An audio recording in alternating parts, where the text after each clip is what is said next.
So hands up here, who is studying philosophy here in this room now? Okay, so it's like roughly half. Who has studied philosophy in the past but is no longer studying it? Okay, right. Okay, fantastic. So what I wanted to do tonight was to not really assume any prior knowledge at all, but to try and go relatively. I'll just see. I'll keep my eye on the time. Relatively quickly over the course of an hour, from sort of no prior knowledge at all through a fairly scandalous reconstruction of the history of epistemology, because I'm not an historian at all, and then to arrive at a position that I sort of recommend that we all adopt in epistemology. It's not a position that I hold terribly firmly. You can talk me out of it. I think it would be a lot of fun in the Q&A if you try to do all of that. This isn't really a position that I hold ideologically. It's just somewhere where I've ended up as a function of thinking about things and reading about things for a while. So let's just start right at the beginning. This is a talk about epistemology, and epistemology is the study of knowledge. And I'm going to understand knowledge here in the sort of canonical philosophical sense of knowledge as a propositional attitude. So I need to explain what propositional attitudes are. They're attitudes that we possess, just like any other attitudes. They're states of mind. You know, if we have an attitude towards something or other, that's a mental state that we're in, right? Now, there's a special class of attitudes called propositional attitudes. And propositional attitudes are attitudes that we have towards propositions. So now I have to explain what propositions are. Okay? So think of propositions are just the sorts of things that we express canonically, or most usually, with declarative statements in a natural language. So I express the proposition that grass is green by stating grass is green. I express or commit myself to, if I'm telling the truth, the proposition that snow is white by stating snow is white.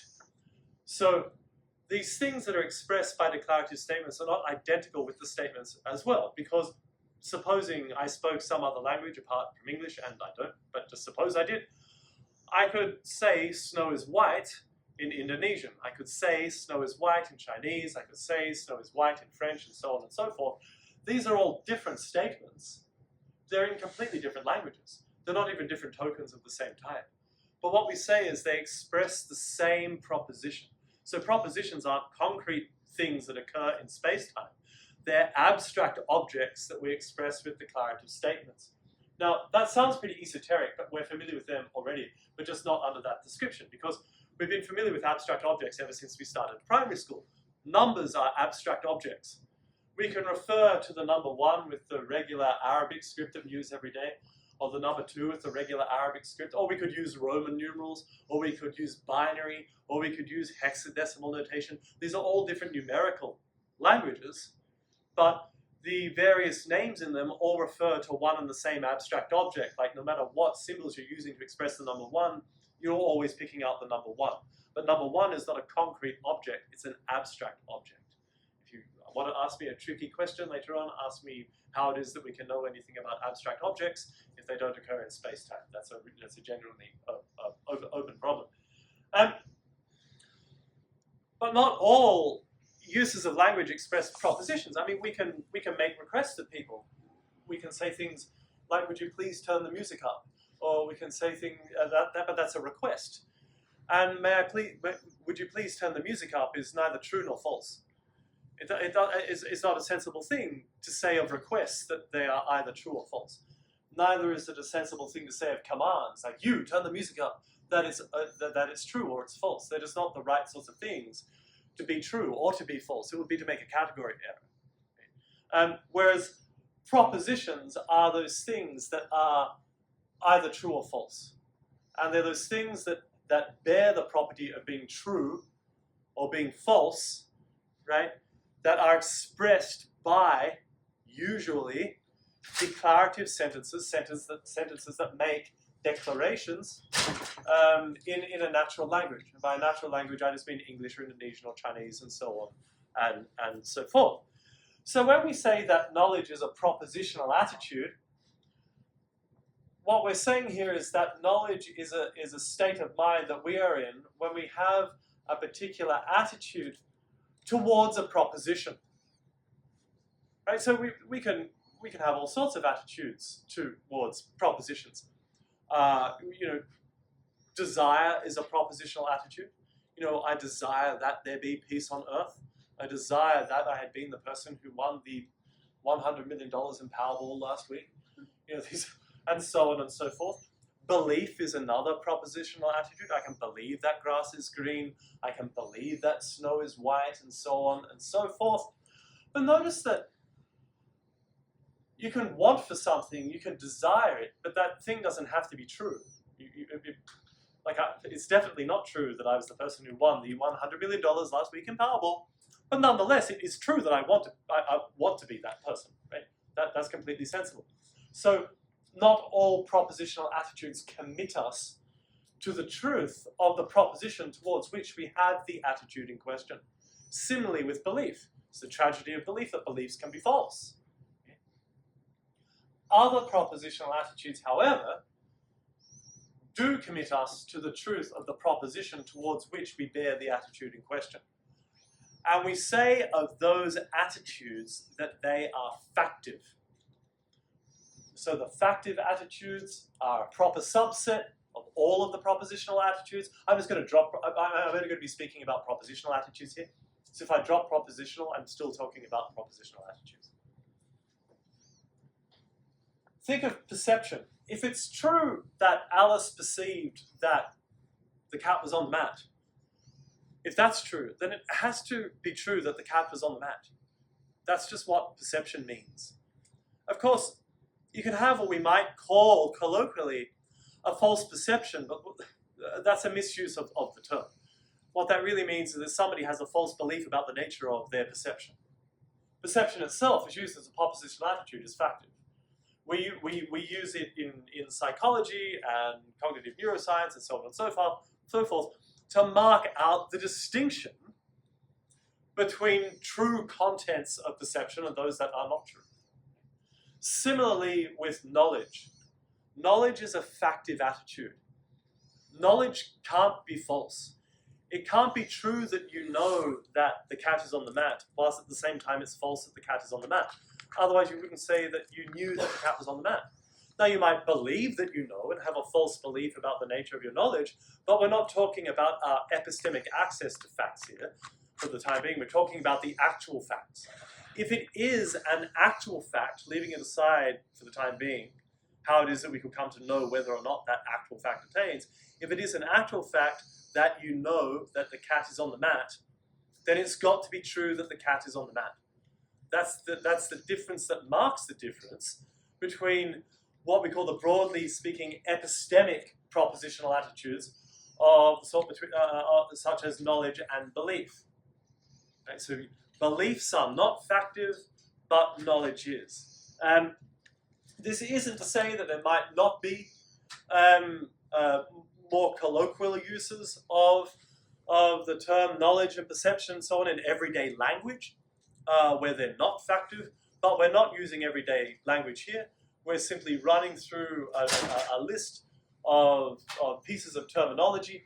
So this is by and large by definition at this point. This is just jargon. Right? So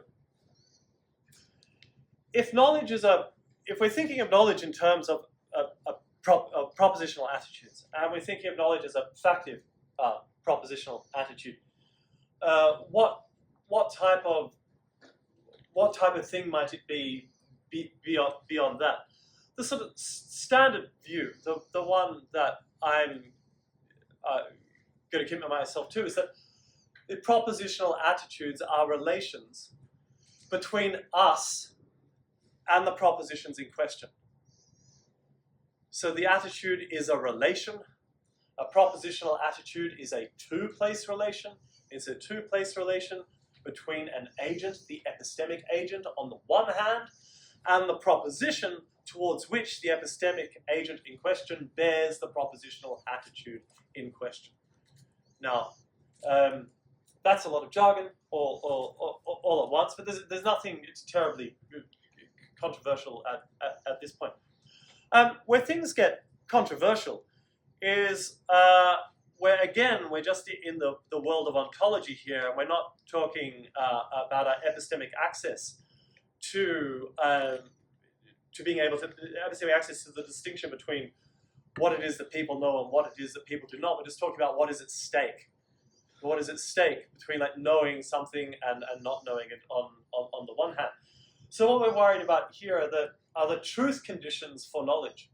So under what conditions would it be true to say that the epistemic agent in question is standing in the propositional attitude of knowledge to a particular proposition, which is just a really fancy academic philosophical way of saying, when is it true and when is it not that somebody knows something? But we're trying to be very precise about what exactly we mean when we make that sort of claim, right? And so another way of putting this is we just want to know what the truth conditions are for knowledge. Under what conditions is it true that we know something? It's that simple. Now, at least since Plato, the sort of running theory here, the running position is that knowledge is identical to, or can be decomposed into, justified true belief. So this factive propositional attitude of knowledge simply is the non-factive propositional attitude of belief plus some other stuff. And that other stuff here is truth and justification. And the justification we have in mind here is known as epistemic justification. And all that epistemic justification is the justification of belief. And usually when people are talking about epistemic justification, they're talking about the justification of a belief in such a way that that belief is not only justified but also true, and the justification is in some sense sufficient to carry that true belief over the threshold from mere true belief over to actual knowledge, which is supposed to be something pretty special. Why is it something pretty special? Because we could, of course, have a true belief entirely by accident.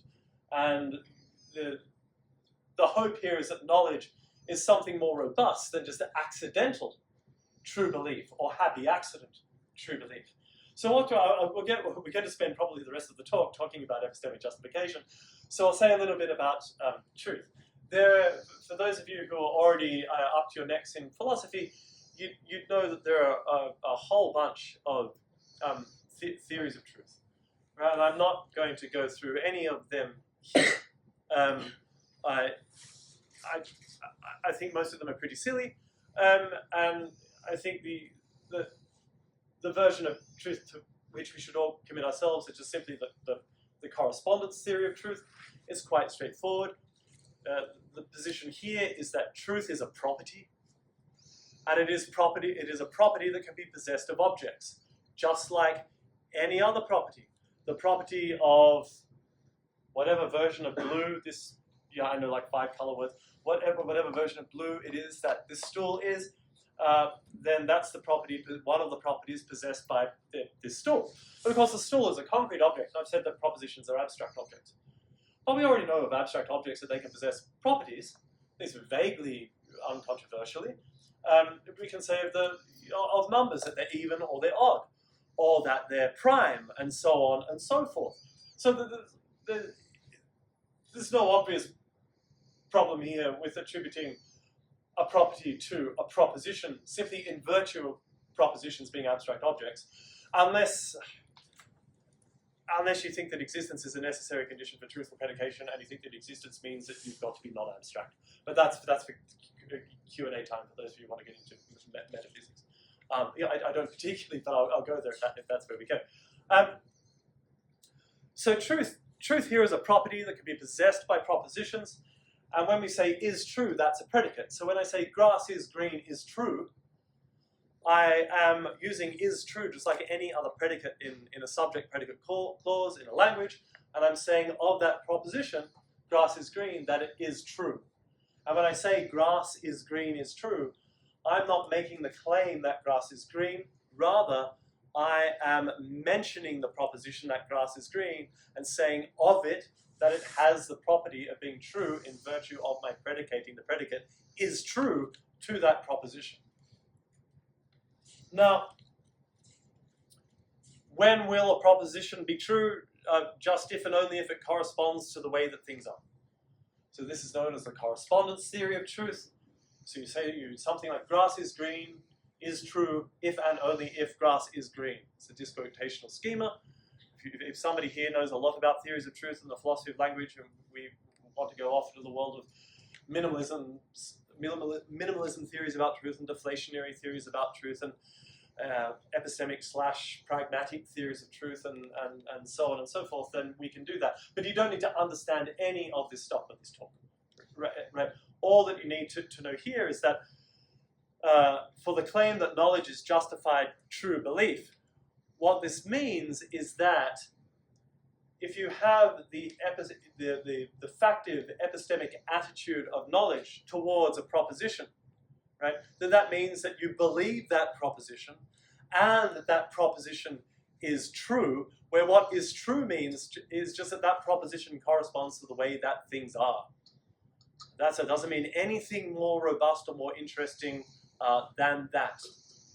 Like maybe it should, but that's not what I'm claiming here. Right? This is just all I'm saying so far. But the issue, the big issue is just to what it is that justification amounts in this context. Like what is sufficient for epistemic justification? And this has kept people in jobs for thousands of years at this point in epistemology. And we're going to look at a collection of theories that have just assumed that knowledge implies certainty. So, and this certainty somehow or other attaches to the justification in knowledge. So, at the very least, certainty is a necessary condition on knowledge, and the justification that you present in some way needs to portray or commit you to the certainty that you have in the truth of the claim that you are being said to know. And perhaps another way of getting at the same point, think about it like this. It would be quite odd, I think, for somebody to say that they're certain of something, but they don't know it. Right? Certainty, it would be odd to say that you were certain about a thing, but you didn't know you were certain. Now that it might be true. I'll end up saying that maybe there is room to say that we're certain of things, but we don't know about those things. But we've sort of got to get there. Maybe we can just be certain about it, but not aware of our own certainty until it comes up, and then we realize we were certain all along. I don't think that's implausible. But that's not what I'm claiming here. Here is the much more pedestrian claim that if you're certain about something, then you know that thing. So if that's true, and if it's true that knowledge implies certainty, then if you know something, it implies that you know it. And this is known as the KK thesis. And it's pretty seductive. I mean, you can't be said to, the idea here is that you can't be said to know something if you don't know that you know that thing. So there's got to be some sort of introspective access to those things that we're said truthfully to know. And this is known as the KK thesis. Well, let's just retreat back we're going to return to the K thesis in due course. I think the way I think about it is just a different way of getting at the claim that knowledge implies certainty, but I understand that it can come apart for some people if their epistemology is subtle enough. So the idea that knowledge implies certainty is probably going to take you pretty quickly to the idea that, well, if knowing that P, whatever P might be, means that I have to be certain about P, then what's this other thing I need that gives me certainty of P? And it looks like it's going to be more knowledge, right? or at least more robustly justified belief, but probably more knowledge, right? But then that bit of knowledge is going to require some certainty as well. And now you're sort of in trouble, right? Because it looks like there's some kind of regress there. So this is the very thing that has been worried a whole class of philosophers in epistemology known as foundationalists. And in the title of the talk, Paris designed the spicy title, which is knowledge has no foundation and why it shouldn't, or something like that. What was it again? Why knowledge has no foundation and why it doesn't need one. Yeah, why knowledge has no foundation and why it doesn't need one. That will do. I think that's pretty good. It's close enough to what I think. So there are a couple of ways that you might do this. And by do this, I just mean engage in a sort of program of demonstrating not only that our knowledge does rest on on a sensible foundation, but we can describe accurately and truthfully what that sort of foundation is, and then we can lay out some sort of philosophical program that will take us from that foundation all the way to the things that we would like to claim, that we usually claim, what we say pre-theoretically or pre-philosophically, that we know.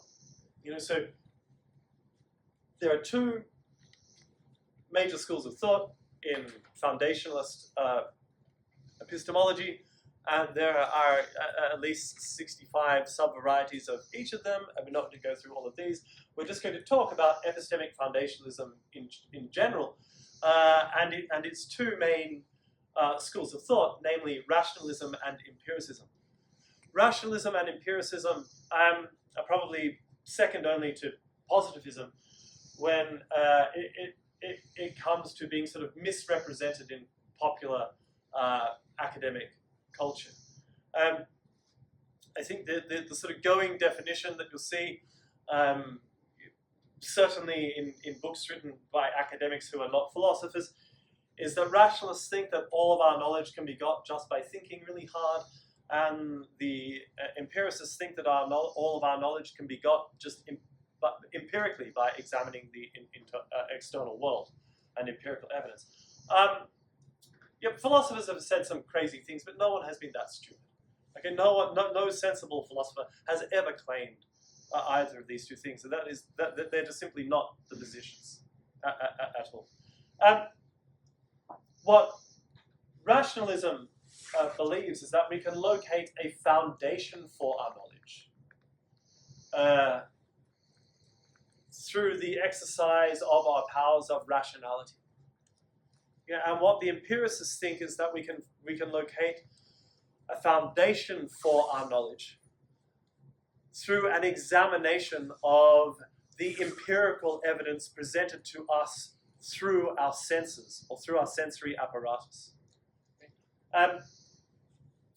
Probably, almost certainly, I think the most famous explicit rationalist would be René Descartes. And Descartes thought the following, and it is probably how anyone's philosophical degree should probably begin, with a quick shotgun tour of Descartes. So most of you would have heard something like this before. Descartes is sitting there getting rather worried that he's been wrong in the past, and every now and again he's been just mistaken about the nature of his perceptual experiences. He thinks that there's a tower before him, and he gets closer and he realizes that it's a burnt out tree trunk and these sorts of things. And then you worry if you have these sorts of concerns about the nature of your knowledge, that maybe everything that we believe that we know is similarly unfounded. And what if everything that seemed apparent to us about the nature of the world and the universe within which we find ourselves is actually just an elaborate ruse by some sort of evil demon set out to deceive us. Contemporary versions of this involve, mad scientists keeping brains in vats and using various types of electrochemical stimuli and so on, just to induce various sorts of belief, all of which are false, of course, because they're not corresponding to the way that things are in the world. It's an elaborate form of brainwashing. And Descartes says infamously, well, I can doubt all of this rationally.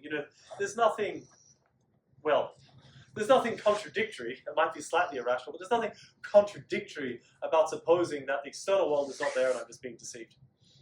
I mean, if you really committed yourself to this belief, I think you'd start behaving quite irrationally. But there's no, by irrational, Descartes really means something like contradictory. He means it's not indubitable. He said it's not inconceivable.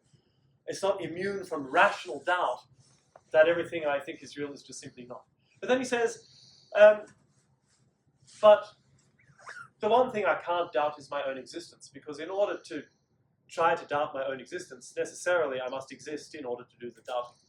And this leads to his famous slogan known as the cogito, I think, I am. This is often presented in public as I think, therefore I am. That is not how it occurs. It is I think, I am. It's not obviously an inference for Descartes. And that's good, because Descartes earlier on in the Meditations, he also says this evil demon might even convince me that 2 + 2 = 5. Well, if the evil demon can convince you that 2 + 2 = 5, then the evil demon can probably also deceive you to the extent that you're confused about the nature of the consequence relation in deductive inferences. So often we say, I think, therefore I am. That's not what Descartes wrote down, right? There's no therefore there. And then, of course, the scholars will say, oh, but that was always left implicit. There's a big argument. I'm not a scholar, okay? Yours bat up against the real bottleneck of primary languages. If you want to do biblical studies, you need to learn biblical Hebrew and ancient Greek. If you want to do phenomenology, you've got to learn German or French, or you just start making stuff up and you give up. It's a serious business, and I can't read Latin. I did 1 hour of Latin, which interestingly is how I ended up doing biblical studies. Right, but that's another story altogether. So the idea here is that you have this foundation, right? Descartes believes that this is a foundation for his knowledge, because on top of the cogito, you can then build through a series of indubitable steps the rest of our epistemic edifice. Everything through to our beliefs in tables and chairs, and all the way to our belief in a supreme being, namely the Christian God. I'm not going to attempt to reconstruct Descartes' argument here, but all I want to get across is what the nature of rationalism is. It's the idea that we find through our capacity for rational reflection and the exercise of our powers of rationality, a plausible foundation upon which the rest of our knowledge may stand. Now, if you're a rationalist, you're going to get from that foundation through to everything else, usually through a series of inferences. Perhaps not necessarily, but usually through something like a series of inferences. And that's what rationalism is. It's much more sophisticated and I think more beautiful than the idea that everything we know through the exercise of our minds. That's not quite what is going on here. It's a bit more subtle. And Descartes' worth reading. The issue here for Descartes, of course, is that this rational foundation is a foundation which is immune from doubt. It's a foundation about which we're capable of having absolute certainty. I think, I exist. And if we can't find that absolute certainty, according to Descartes, then there is no foundation. And according to Descartes, according to all foundations, if there's no foundation, then we don't know anything, because knowledge implies certainty. So certainty is a necessary condition on knowing something, and that certainty is the epistemic bedrock, the epistemic foundation on which everything else rests. So for a foundationalist, you can't have knowledge without a foundation, which is not terribly surprising given the name. But that's rationalism. Let's just look at empiricism for a moment. There are many different versions and varieties of rationalism, but there are also many different versions and varieties of empiricism. I'm just going to pick on the positivists because they were the most recent, well-formulated programmatic philosophers who call themselves empiricists. And what the logical positivists or positivists, it's the same thing, or the logical empiricists, it's like it's another name for the same thing, want to do is just like Descartes. They want to find a foundation for all of our knowledge. But they don't think that that foundation is to be located within our powers of rational exercise or anything of the sort. That's not the sort of thing that they think is immune from doubt or even can be immune from doubt. But what they do think can be immune from doubt, the thing which is indubitable in Cartesian language, the thing about which we can be certain is the nature of our sensory experience, or what the positivists often called the nature of sense data. That is the smallest possible components of the nature of our sensory experiences. So, again, it's completely within the bounds of rational sensibility that I can doubt that I'm here in this room talking to you now. There's nothing incoherent about that doubt. But the one thing that's not open for me to doubt is that I'm now having, a sensory experience of the grey-blue color that is before me, whatever it's called, and it's not within. It might grab your water bottle. It's much better. It's Ming blue or turquoise. I'm going to call it turquoise. Dark turquoise. The one thing about which I'm absolutely certain is that I'm having a sensory experience of dark turquoise right now, amongst some other things. Like of this much I can be certain. And so just hold that thought for a moment. Now there's a parody of positivism. It's better than most of the parodies, but still it's a parody where, and this is again floating around in academia, that the positivists thought that somehow you could reduce all of physics down to sense data, and you could reduce all of chemistry down to physics, and you could reduce all of biology down to chemistry, and you could reduce all of sociology down to biology, and you could reduce all of history down to sociology, and you could reduce all of politics down to history or something. So you have this great ontological reduction of everything about which we think we know, and you reduce it all down to actually what it really is, ontologically or metaphysically, is sense data. And that is not what they ever said, ever, even once. They weren't interested in studies of ontology or metaphysics at all. If anything, they thought that the sort of dogged pursuit of metaphysics had led philosophy up a tree. They thought that the right thing to do is to look at the way in which we might be able to translate one language that describes reality into another. So here's the actual positivist program. Now, it might be mad, it might be brilliant, it might be both, but this is what it actually was, right? The idea was to have a logical language of pure sense data. So it was a mathematical language that was purposed to describing the nature of an agent's sensory experience. And since the one thing about which we cannot be mistaken is just the qualitative nature of our sense data, white stuff, grey stuff, sort of at that coordinate over there, this sort of thing, spatiotemporal coordinates and color hues, it is this language of sense data that is the language of certainty. It is the language that describes the foundation for the positivist, or the possible foundation for all of our knowledge. How so? Because the great dream is that you have this language of pure sense data, and the mathematical language of physics can be translated into it. what we have is not a reduction of layers of reality, but a reduction of languages.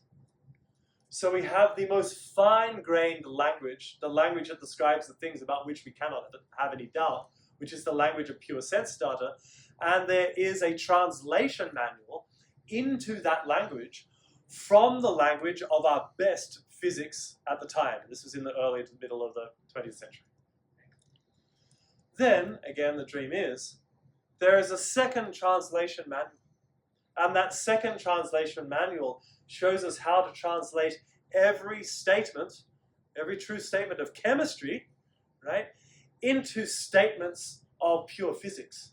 See, this is transitive now, right? If I can translate every true statement of chemistry into true statements of physics, and then I can translate all of the true statements of physics into the true statements of sense data, there is a way of translating our descriptions of all things chemical into descriptions of the nature of our sensory experiences, and they're the things about which we cannot have any doubt. And this is transitive all the way down. So we have the language of politics, which can be translated into the language of economics, and we have the and maybe the into the language of politics or symbiotic with this. We have the languages of wants and desires and needs, which is like the language of economics 101. And all of this can be described in terms of can be translated into terms of psychology. And along the way, you go through the language of history and sociology, and then all of your language of psychology became translated into the language of neurochemical biology, and that can be translated into the language of chemistry, and that can be translated into the language of pure physics, which eventually can be translated into the language of pure sense data. So this is the positivist project. And if people want to know, they have a distinction between observation sentences and theoretical sentences. Observation sentences are made true through systems of translation all the way to the language of sense data, and theoretical sentences are simply true as a function of the meaning of the terms involved. In other words, they're true analytically. Just as a side note here, who's heard of the analytic-synthetic distinction? A couple, yeah. Quine convinced a lot of Americans that there's no such distinction, but Americans have found it very hard to do philosophy without talking about conceptual truths. And I can't, for the life of me, tell what the difference is between a conceptual truth and an analytical truth, except you don't use the word analytical anymore.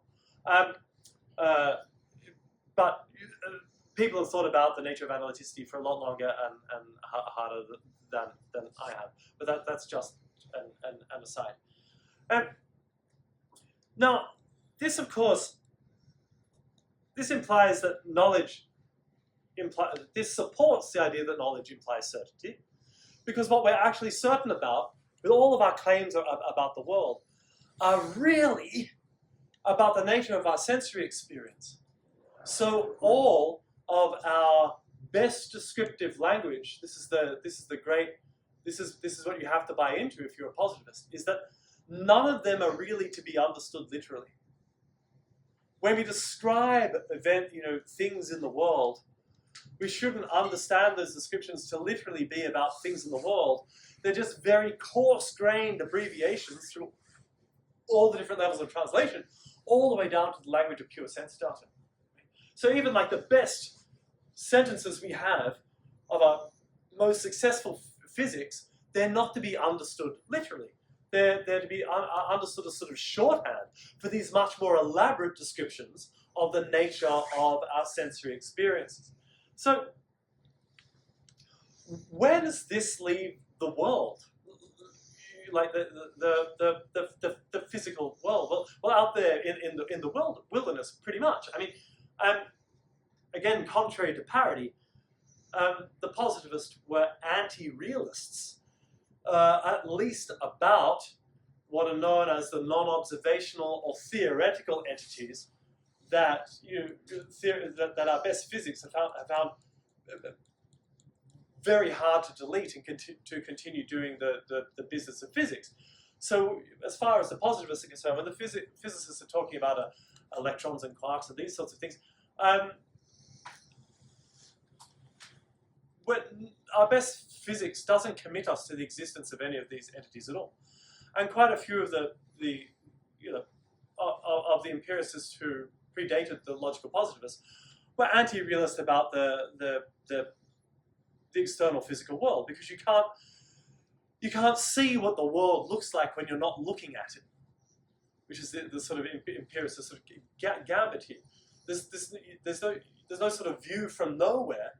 We only have a view of things through our sensory experience. So that's the thing that we're really describing, and that's just as good as it's going to get.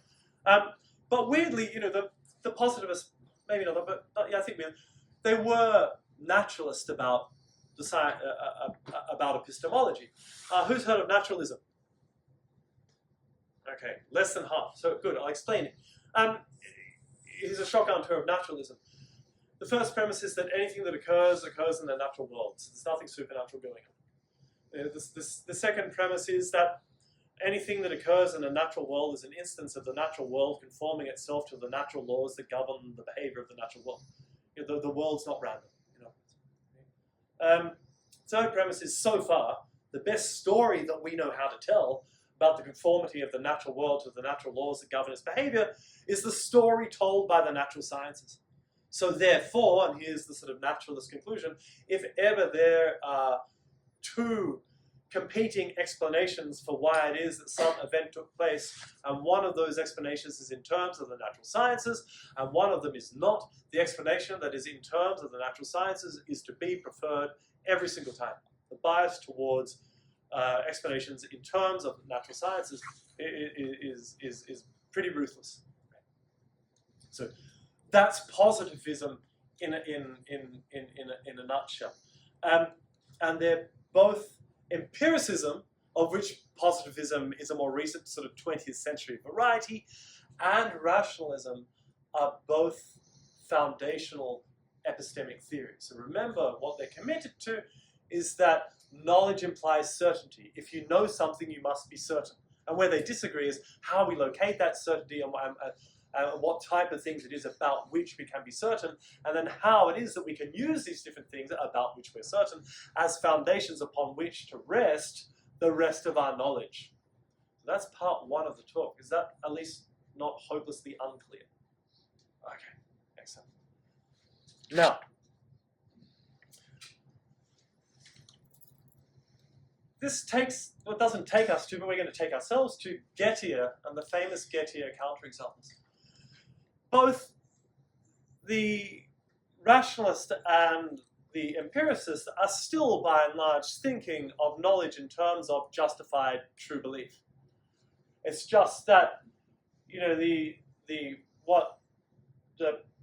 the positivists think that our beliefs are true and they're justified. It's just that we shouldn't take the propositions within the scope of our attitude of belief literally. Our beliefs about tables and chairs are really ultimately beliefs about the nature of our sense data. Because remember, we're translating these languages all the way down to propositions about the nature of sense data. Similarly with Cartesian rationalism, at least, the justification is something like justification that we need to be able to present through our faculties of reason in terms of some sort of reasoned argument from a foundation that we can locate again through reasoned argument. So Gettier comes along in 1953, I think, or 1957, sometime around there. Look, it was in the 50s, unless it was in the early 60s and I've got this horribly wrong. And he has a couple of examples that show that arguably that justified true belief is insufficient for knowledge. So remember, philosophers, we all love necessary and sufficient conditions. And what philosophers have been saying was that justified true belief is both necessary and sufficient for knowledge. So if you know something, you have a justified true belief about that thing, and if you have a justified true belief about that thing, then you know it. And it's necessary and sufficient. So at the very least, he's saying in his famous paper called Knowledge is Not Justified True Belief, that justified true belief is insufficient for knowledge. And he has the Jones and Smith coins in the pocket example. And for the life of me, I always get Jones and Smith backwards. It doesn't matter how many times I look it up. Okay. So here's how it works. I'm Jones and you're Smith. I've asked you to look after my jacket for a moment, and you're nosy, so you go through my pockets and you find out that I have 12 coins in one of my pockets. And we're both going for a job interview. And you know that I'm much better qualified than you, and you know that I'm friends with the whole board of the company's families or something. You make it up. It just doesn't matter. And then so you believe that the man with 12 coins in his pocket will get the job, right? And it'll just, I said the man instead of the person, so I can change the person. You just all pretend you're male for a moment. Either will work. And so then you sit there and you believe, okay, the person with the 12 coins in their pocket will get the job. But then, lo and behold, you actually get the job. But little did you realize you had 12 coins in your pocket all along. You just didn't know that about yourself. Nonetheless, your belief that, the person with 12 coins in their pocket, or a person with 12 coins in their pocket, you loosen it up a little bit, will get the job is true. What's more, that belief was justified. Any reasonable person under the same conditions would agree that belief is justified. And what's more, you did believe it. So you have a true belief that was well and truly justified, yet nonetheless, ever since Gettier, all of us are sort of daring someone to disagree here.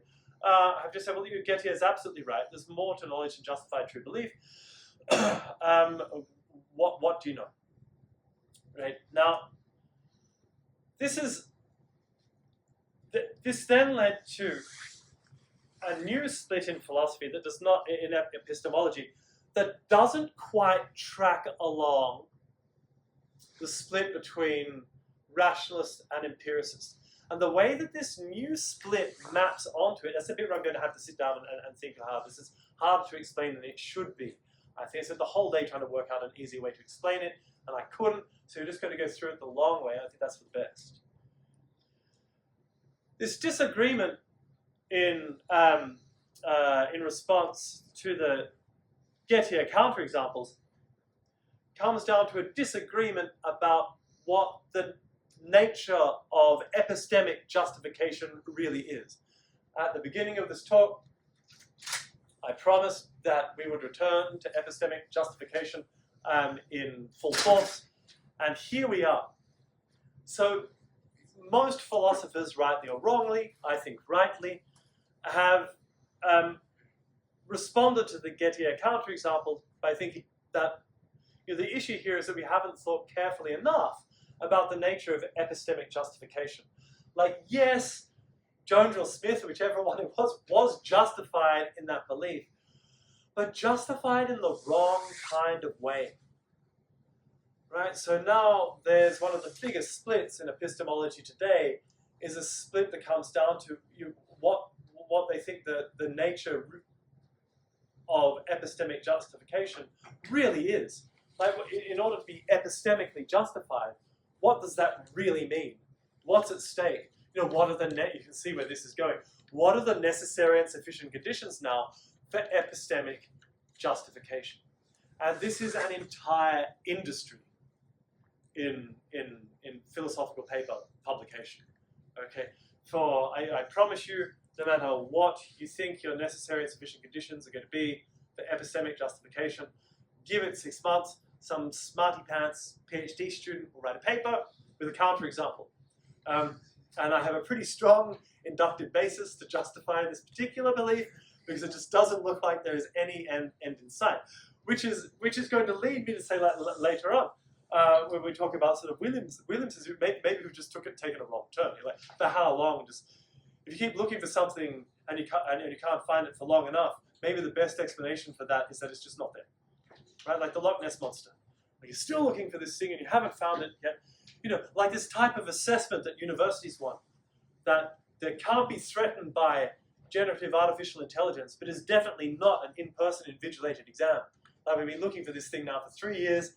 I reckon The reason we haven't found it is because it's not there, right? And just give it 2 years, and you know, you'll all be sitting in freezing examination halls once again. This is you heard it here first. The great thing about prediction, I said within 2 years, there you go, you can call me up. Certainly they're already doing it in high school. So the externalists come along, the epistemic externalists. And here's this view from externalism. I'm very sympathetic to this view. So look, the idea here is that epistemic justification is something that we're able to access internally. Remember what we said right at the beginning, that knowledge implies certainty, and certainty has got to be something, at least not uncontroversially, to which we have sort of introspective access. I can be certain about something and not know that I'm certain about it. Otherwise, we're just changing the meaning of the term certain. If you ask me, you know, is Alice certain that Bob is up the tree or something? And I say yes. And you go and ask Alice. Alice says, I've got no idea, or I don't know. Then I think you're going to come back to me and say, you were wrong. And it would take a lot of intellectual gymnastics for me to talk my way out of that. I think it might not be impossible, but it would really take some doing.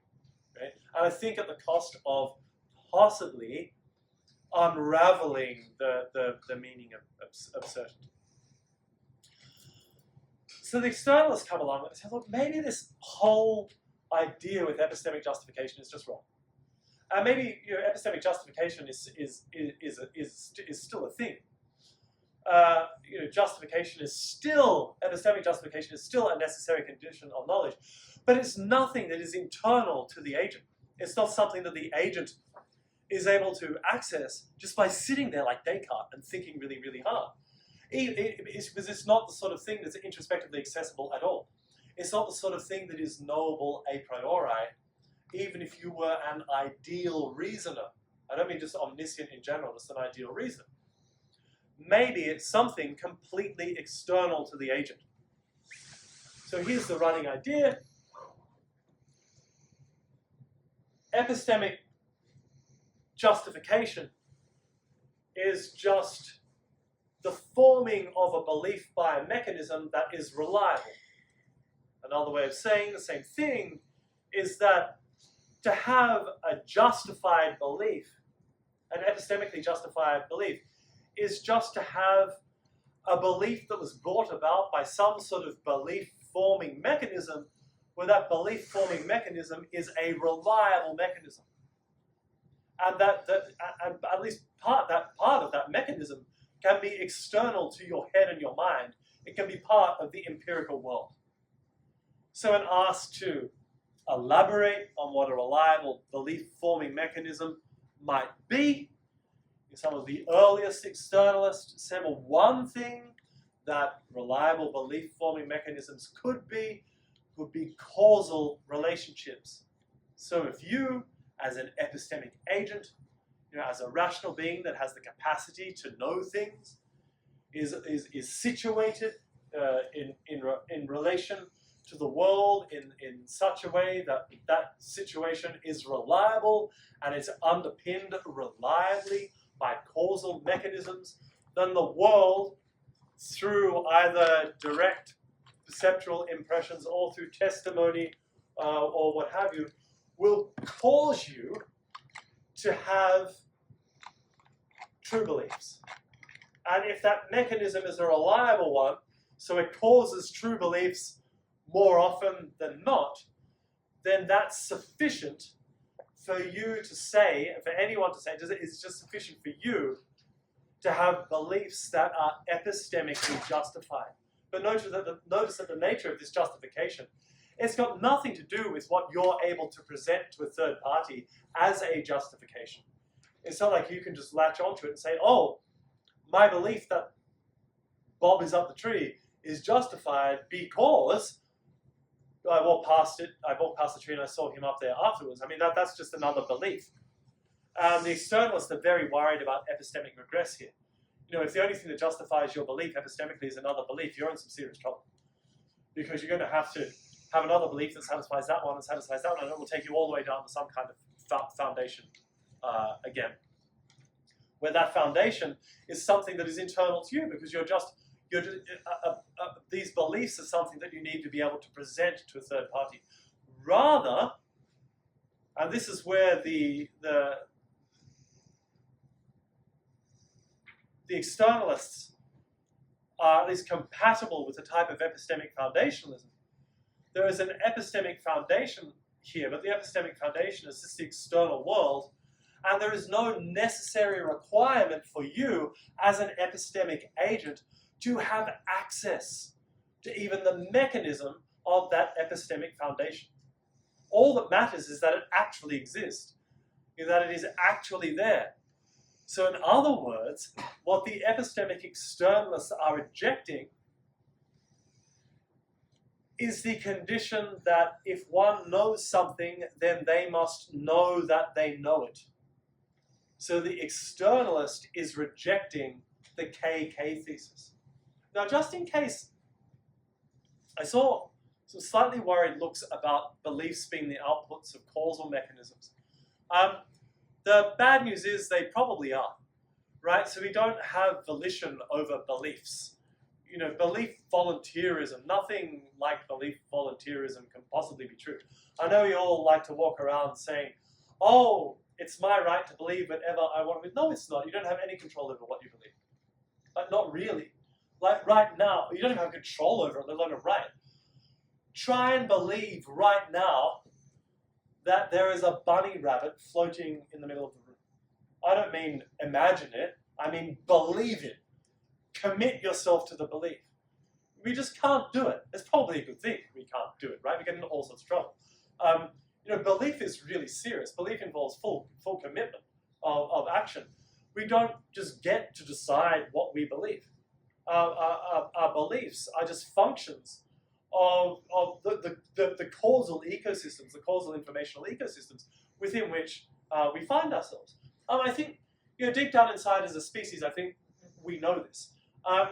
Because if you have a bunch of really weird batshit beliefs, you'll just go out of your way to avoid anyone who has beliefs to the contrary, because you know that your beliefs are so brittle they can't withstand beliefs to the contrary. That's why cults all shun the non-believer, and you're not allowed to talk to anyone who's not a member of the cult, because the people who run the cults might be manipulative, but they're not stupid, right? They know full well that if the majority of the cult members are allowed to just talk to normal people and go around speaking to anyone, the crazy belief system about the aliens beaming and stuff, it's just not going to last very long, because it's obviously stupid, right? So,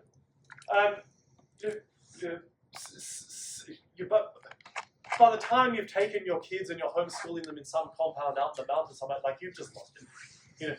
Everything you think is fine, and you know you're doing it, right? That's why you're isolating them from everybody else. Deep down inside, right now, if anyone in this room is a member of a group that will shun you if you leave, or will shun you if you don't adhere to the ideology, come and let me know, and I will help you run like the devil himself is behind you, right? Because it's only going to get it's only get harder the older that you get. I promise you. The emotional cost for leaving will get worse and worse and worse as more and more of your life is caught up with that group of people, right? And right now you're probably afraid of them. Yeah, I'm not. Right? So here, come and tell me. They're usually cowards. That's why they run away from everybody else, and usually just terrify and abuse children in the middle of nowhere. That's what they're for, right? If you're a member of one, you know this, right? Deep down inside. Okay. So belief just is causal. We don't get to decide what we believe. We sort of think we do. What we mean is that it's not up to somebody else to decide what we believe. No, I think that's true. But it's also probably not up to us.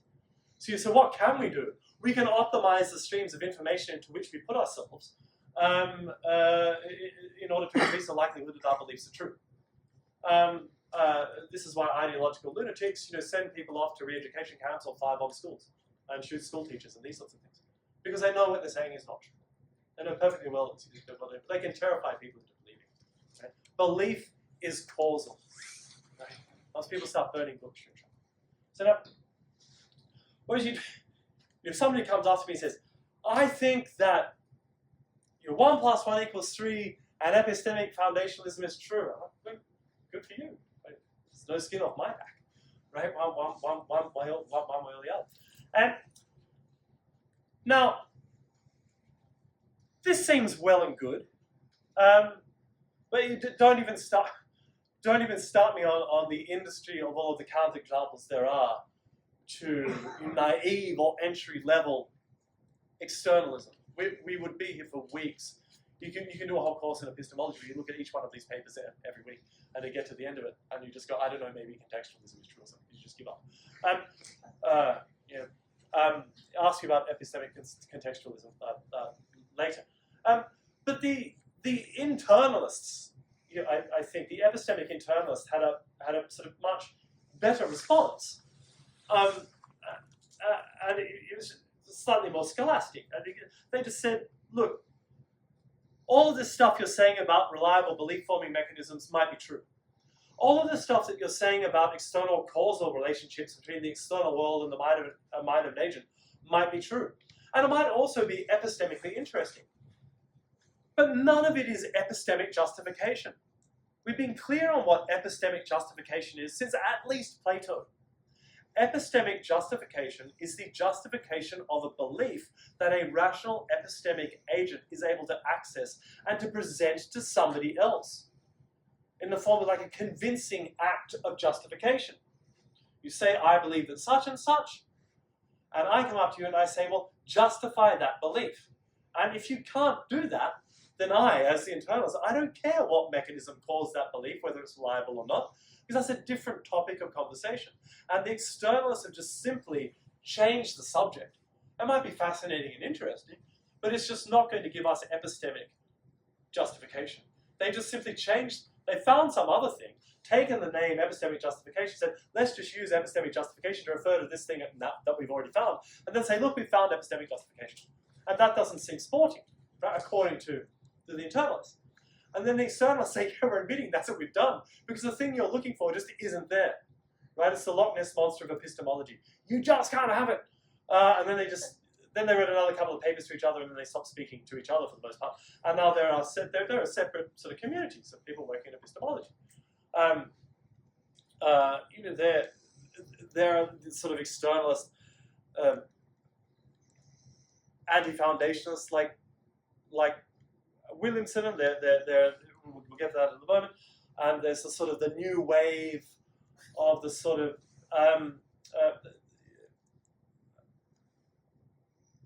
almost neo-Hegelian internalists, for those who are familiar with at the Pittsburgh School of Philosophy and so on. I'm not going to go into that in any detail, but I can in Q&A. When they do write about each other, it's not very nice. It's sort of got to that point. Now,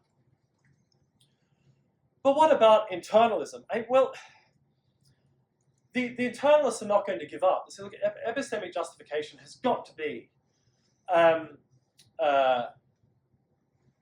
something that we can present. And if we can't find that thing, then we just don't know anything. We're epistemic failures. And that's what Descartes has shown us. And that is the sort of tragic truth of our epistemic lives. And attempts to change the subject, are understandable, but they're just not on. The actual project is to present this thing that everybody has understood. This is according to the internalists, for thousands of years to be the necessary condition on knowledge, which is an epistemic justification that can be presented by the agent. They need to justify themselves, and if they can't do that, then they don't know most of the things that they claim to know. It's as simple as that, and that's a tragedy of Cartesian skepticism, and it's just sort of yawning void is just there waiting for us. So some internalists, they're not going to, they don't start with the foundation these days. They'll start with some pedestrian belief about the nature of whatever blue-grey color this stool is, or there is a stool before me or something that seems like a stool, and then attempt to justify that belief by another belief towards which they can infer, right? And then through a chain of inferences, the dream is that you end up at some foundation. And that's foundationalist internalism, right? But not all internalists are foundationalists. This is where Venn diagrams would be our friend, but let's not go there. Because there's another, there are other versions of internalism that don't go looking for foundations at all. Namely, coherentism, epistemic coherentism. The idea is that as long as all of our beliefs are coherent, that is, you're not inconsistent, right? Then that's going to be sufficient for truth, and it's going to be sufficient for justification. So if our beliefs are coherent with one another and not inconsistent, then they're true. And that coherence is sufficient for epistemic justification. So we're not looking for a foundation here out of which all of the other beliefs go, but rather an overall epistemic ecosystem coherence. And Donald Davidson was one of the first people to articulate this particular view. And I remember the first time I read his paper, and it was in Hugh Price's course on problems of empiricism at the University of Sydney, way back in 2000 or 2001, I think. And I thought, well, that's weird, because couldn't you just have a whole bunch of beliefs that are coherent, that is, not jointly inconsistent, but are just massively false? Because whatever that set of beliefs is, you can just take the negation of each one, and you've got a second set of completely coherent beliefs, right? But they can't both be true. They're mutually inconsistent, right? And I worried about this, and pretty much in the next sentence, then Donald Davidson writes, of course you maybe weren't worrying. And I said, I'm like, yes, I am. Like, great, what's the solution? And he says, but I don't think that's a genuine problem. And then he just moves on. And literally, that is just what happens in this thing. And I think it is a real problem.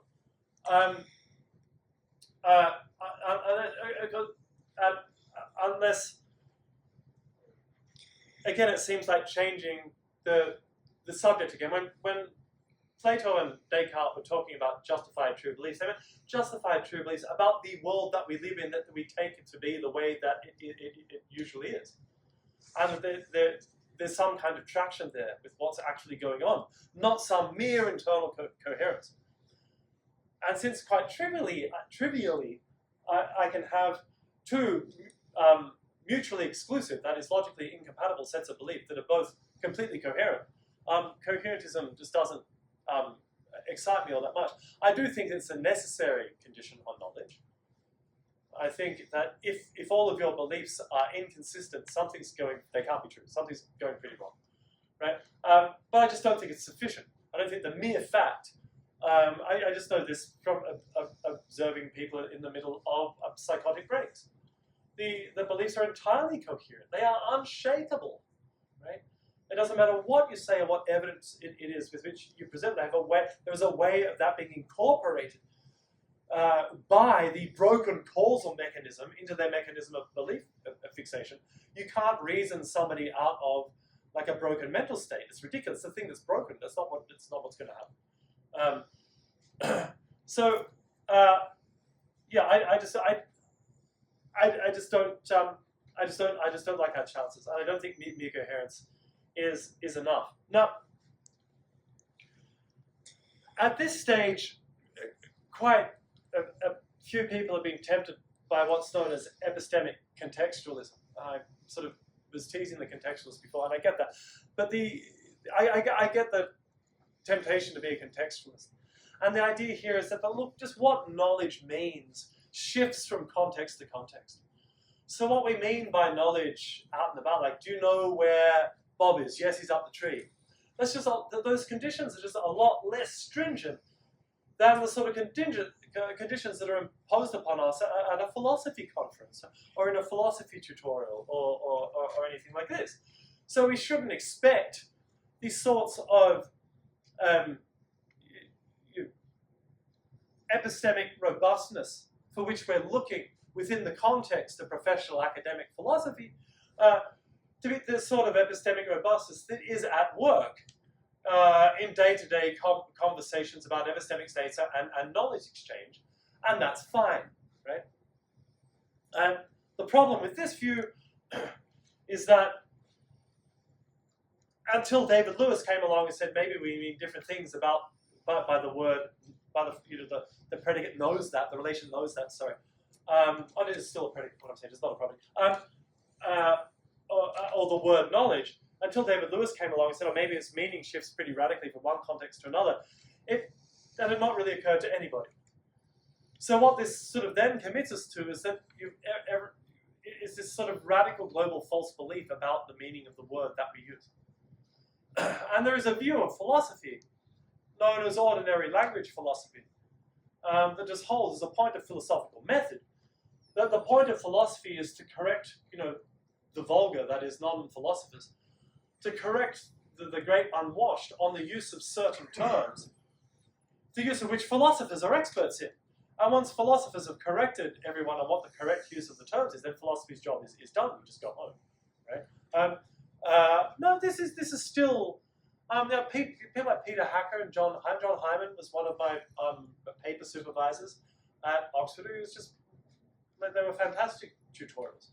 It's a completely different view to what I would use. I did philosophy in Australia. It's sort of Armstrong and Lewis, for the most part, and Chalmers and this sort of thing. You don't look at Oxford philosophy or ordinary language philosophy in any great detail. So it was absolutely fascinating having these tutorials with John Hyman. He's very clever. But at that point, I just worry that John and I might be using the word philosophy in slightly different ways.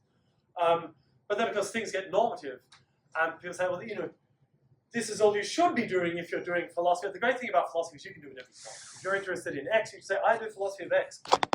It's not like there's less philosophy for someone else all of a sudden. It's not like a cake. You took some of it. Life advice to me is to not get involved in arguments with people about what philosophy is. Right? Usually the people that want to start those arguments, they're not actually reading any academic philosophy. They just want to be able to say that they're philosophers. Right? And no one who is an academic philosopher refers to themselves as a philosopher. It's weird. It's like the academic version of a goth or something. It's just strange. It's immediately false if you try and say it's true or something. It's just very strange. So here we are, right? And there, I can't exaggerate the number of different versions of internalism and externalism that there are. The number of different contemporary versions of internalism that's still hunting for a foundation, and those that see themselves as various versions of coherentists. The one cross-pollination, which we've not looked at just yet, is whether or not the empiricists should be thought of as internalists or externalists. I'm tempted to think of them as internalists of a variety because they're describing the nature of their own sensory experience, which is something internal to your perceived environment, and it's internal to your mental states, and everything else is just translated into that language. Now that's slightly counterintuitive, but nonetheless it is the way that I understand it, right? And now, all of that is background, right? That's history. But think about, just for a moment, now everyone take a deep breath and say, well, what have we been doing? Right? Why did we take sort of canonical philosophy and its starting point so seriously without asking any questions when people like Descartes and so forth have said, well, we can doubt all of these things, and if we don't find some kind of bedrock of certainties, this is what caused all of the trouble, okay, then we don't know anything. That's a premise, and that premise is assumed, and from that assumption, an awful lot of things follow. Perhaps all of the things that I've described so far. But maybe the trick here is to just not to follow the Cartesian in the first place. And say, no, hang on, I don't doubt all of this stuff. And it's not obvious to me that it's sensible that we should doubt all of this stuff. Maybe, even if just in response to the lack of epistemology, to find a foundation or a sensible in internalism of any sort, for that matter. To say the externalists were onto something when they said, look, you've been looking for this thing for a really long time and you just can't find it. Why don't we just take that attitude, but take it into the past a bit further and say, look, you were looking for just any foundation somewhere and you haven't been able to find it. So why not turn that tool or that motivating attitude of the externalist on externalism itself, on externalism and internalism, and say, look, you externalists haven't had any more luck than the internalists on finding this epistemic foundation that is external to the space of reasons, which is what it is that the externalist is looking for. Trust me, so I sound like some sort of philosophical racist. Like, some of my best friends are epistemic externalists. And they really are. And they write paper after paper. I found the thing. And then their other friend goes, no, you don't. No, you haven't. And there's this other paper. I'm like, guys, stop. You're just repeating history here, right? You'll still be here you'll still be my friends. You'll still be here in 30 years. Looking for yet another tweak to the necessary and sufficient conditions for something to be an external, therefore outside of the space of reasons, foundation for all of our epistemic enterprise. But you haven't found it yet. And for how long does it have to not be there like ghosts before you say, maybe the real issue isn't the foundation being internal or external. Maybe the issue is just the foundation, right, in the first place. So again, you can talk me out of this, but this is the idea, that we just start with a different premise altogether, that we know some stuff, right? And as a function of our knowing some things, what follows from that? What is the nature of knowledge? So sort of revisiting the very starting point of, okay, knowledge is a factive propositional attitude. It's a mental state. Now this is largely the epistemic position of Timothy Williamson. We don't agree on everything, but I'm very sympathetic to this particular attitude of Tim's, of just like starting again from very first principles. But this type of anti-foundationalism is not a program in epistemology that's going to dig you out of the hole of Cartesian skepticism. That's not the point. I mean, even the externalists went down that hole and said, how can we get out? Right? The trick is to just not grant Descartes that assumption in the first place, and then say, hang on, I do know a whole bunch of things. And that's not implausible at all. And none of us seem to be confused about what it is that we mean when we say that we do or don't know. So we might be wrong about it. It's entirely possible that we can have false beliefs about what we know. In other words, we don't have infallible access to what it is that we do and don't know. We can not know something but think that we can know it. And it's entirely plausible that we do know something but just don't know that we know it, or don't even believe that we know it, or perhaps counterintuitively in matters of sort of self-deceit and self-delusion. I think we're perfectly capable of talking ourselves into believing that we don't believe certain things, even though deep down we do, just because it's easier for us emotionally to continue to operate on the basis of that particular assumption. I think, although all of these claims can come across as fairly radical given the epistemic tradition through which we just traversed, I don't think they're unfamiliar to anyone in the room. Surely, the things that we can do, that our minds can do to themselves is remarkably powerful. Our minds can convince us that the people next door have been replaced by aliens. Really? Our minds can convince us that our children have been possessed by demons, and the only way to free our children is to kill them. We know this. These are horrible things that we know. They're some of the most disturbing things that we know, but they're not mysterious. They're not alien to us. We see this. We see this sort of thing every day. So, given that we know all of this, then I don't think it's at all radical to suggest that we might know a whole bunch of things but not know we know them. We might believe a whole bunch of things but actually know the contrary, or we might believe that we believe them even though we know the contrary. And that's perfectly compatible with knowing things implying that we believe them. But that's not the same thing as saying that knowledge is built up out of constituent parts. And this is sort of Williamson's point here, that knowledge can imply other mental states and other properties.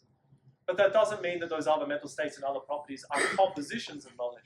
Like knowledge is some sort of composable thing, and we have to get the bits and pieces in place first, otherwise we don't know it.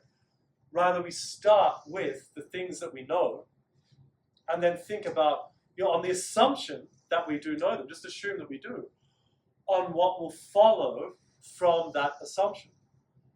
Because the starting point that we don't know anything, that's just another assumption.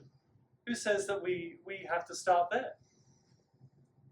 Well, no one really. It's just a great place to start because it's really exciting when we start philosophy. But it might take us to a place that if we remember that belief is causal, and wow, philosophy professors, we're really convincing when we talk to rooms full of impressionable undergraduates, especially in week one. We've got to get everyone to stay past the census state. So you go up and you convince, and Descartes, the way it's absolutely fascinating stuff. It is the birthplace of modern philosophy. But maybe it's not true. Maybe the search for a foundation of any sort is just wrong-headed from the beginning. And we don't have to follow Descartes into his sort of global skepticism of everything. We can entertain it, but there's no obligation. What's the prior committal value, or what's the a priori justification for accepting Descartes' premise that I don't know much, if anything at all, from the premise that actually we do know a whole bunch of wonderfully interesting things about ourselves and the people around us and the world. So this is now not in any sense a laying out of an anti-foundationalist epistemology, but is, I hope, like an encouragement to everyone to start thinking of the possibility of epistemology in terms of anti-foundationalism, recognizing that foundationalist epistemology only emerged as a function of accepting the assumption that Descartes simply offered us as an invitation. Like, let's just suppose this is the case. Where do we end up from here? Well, where are we going to end up if we start somewhere else altogether? I'm not sure. Anti-foundation, I'm sure it's not coherentism. I'll guarantee you that much. I think that the externalists are right about something, namely that whatever we know as a function of the assumption that we know some things is going to then commit us to all sorts of beliefs about the nature of the relationship between our minds and the natural world. I think that much seems to be a given, and it's striking me as really one of the only games in town. So thank you again very much for the invitation to speak to all of you tonight. Thank you for staying for so long. I've been talking for well over 1.5 hours. I've enjoyed every moment of it. Now it is over to you to ask all and any questions that you might have. I might sit down at this stage, though, if you don't mind. Thank you again.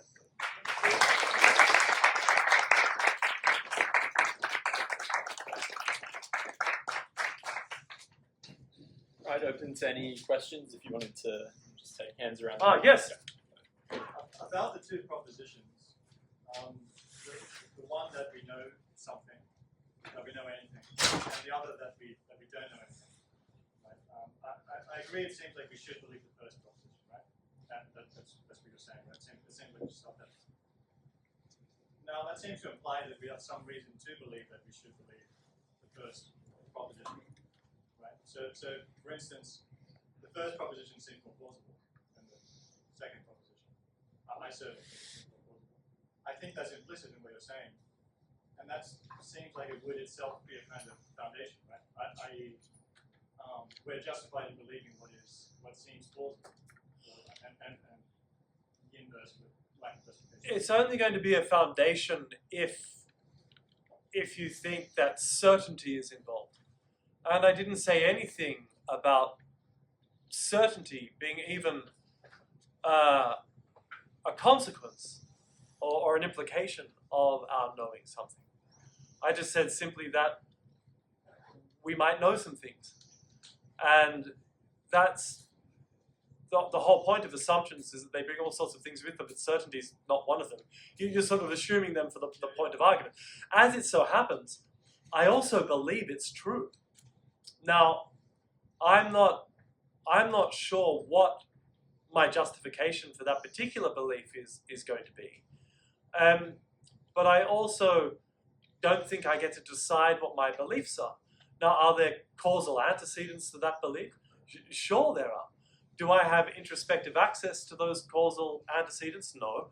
Insofar as, non-inferential objects can form reasons, insofar as reasons can be explanations and explanations can be causes and causes can then be analyzed via counterfactuals, I'm sure there are a whole bunch of reasons for why it is that I have those beliefs, but those reasons in that sense might not lie within what I've been referring to as the space of reasons, where the space of reasons is something that we can traverse inferentially or through acts of the mind. Well, yeah, I suppose it could just as well be a non-inferential reason. Like there could be things that are rational to believe, which don't necessarily involve making certain inferences, right? And maybe that rational basis, insofar as it's something that we can call a rational basis, is just it might be something that our minds as fallible human agents, in a fallen universe, is forever beyond our kin to know. It might involve facts that are unknowable to us in principle, simply because we're too stupid to work them out. They're massively complex. That doesn't. There are some people who think that there are some internalists who think that that's incoherent. Like just by definition, nothing like that can be true, and that's where we really disagree. Yeah. So maybe just to finish up with a slight restatement of the initial inquiry. It doesn't seem like an arbitrary decision to say that it seems like we do know things, right? Another way of saying that is we think that for some kind of reason, it's not it's rational that we think that we know things.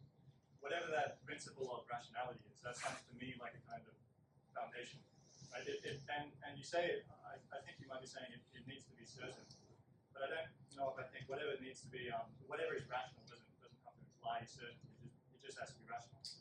So it could be rational. Okay.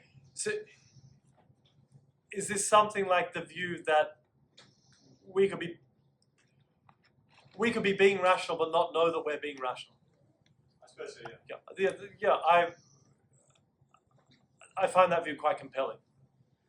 Yeah, and as someone who's taught logic for a living, yeah, I think I've watched people be both rational and irrational but not really know what they're doing. They just get the hang of it. I think thinking straight is a skill you learn through practice.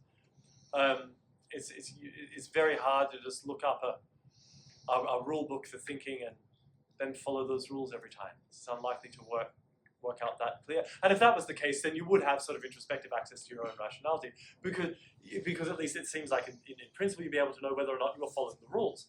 But no, I don't think there's anything incoherent at all. We're saying that somebody is inferring or thinking reasoning or behaving, for that matter, rationally. But not to not know whether or not that they are. I just don't think our powers of introspection are all that terribly deep, even when we really give it a crack and try. You know, anyone who's played chess, and if you're like me, you get like sort of 4 iterations in, like, oh god, and you forget the first one, you have to start again. We're just not that good at it. Thank you. Yes. Is there any argument in favor of believing that we can know anything beyond our sense data? It's not the sort of. There are claims and supporting claims that might make that claim more or less convincing to you. I think if it's you know, here's a really obvious one, and it's the nature of our mathematical knowledge. Whatever mathematical knowledge is, it doesn't seem to be knowledge of my sense data. But nonetheless, our logico-mathematical knowledge is the greatest epistemic success story of the human species. Different cultures and religions and civilizations and faiths and language groups all around the world have arrived at the same logico-mathematical beliefs. Now, the positivist response to this, because it's obviously, it looks like it's going to be an objection to positivism, is to say that, you know, all logico-mathematical statements are really just definitions. Right? What they really are the sorts of things that are true not as a function of the external world beyond sense data, but rather as a function of the meaning of the terms involved in the making of those statements. If that makes sense. Does that make sense? Like 1 plus 1 is 2 because 2 is just defined. Absolutely. Sure, it's the output. It's the output of a 2-place function of addition, right? And you can, if you're a positivist, right, you're going to really define that. Either originally the idea was to do it all in second-order logic, but then Russell blew that up for Frege. So then they did it with first-order logic and a little bit of set theory, and that was Russell and Whitehead's program. And it was really Russell and Carnap, I think, who got further along the project of really articulating a serious mathematical language of sense data, at least as a sort of proof of concept. Like, here's what the sort of thing would look like if we carried it out in all of its glory. Because it's quite, I don't think it's uncontroversial to say, I know all sorts of things about poor Paris's drink bottle here,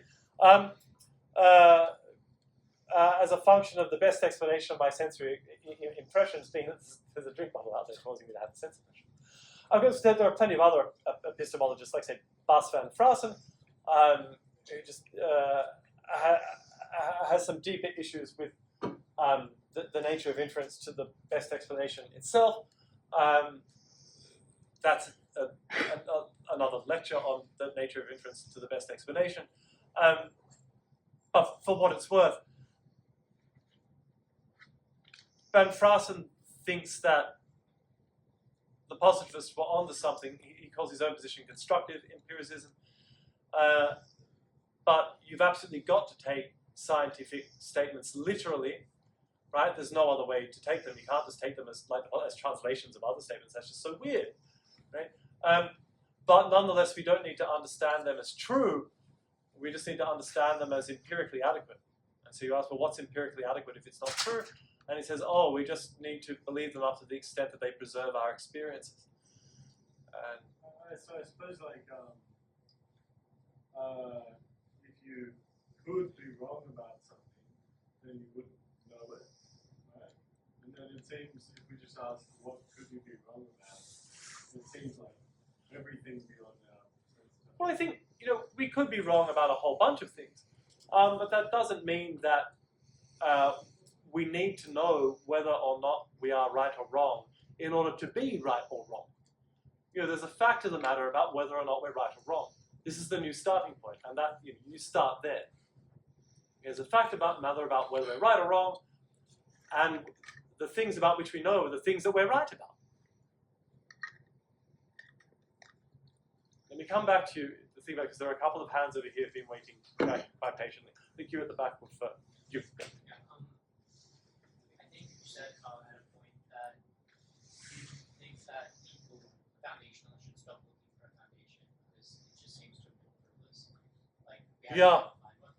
I was wondering if you think that because it seems to me that if something's true, then you have to believe it.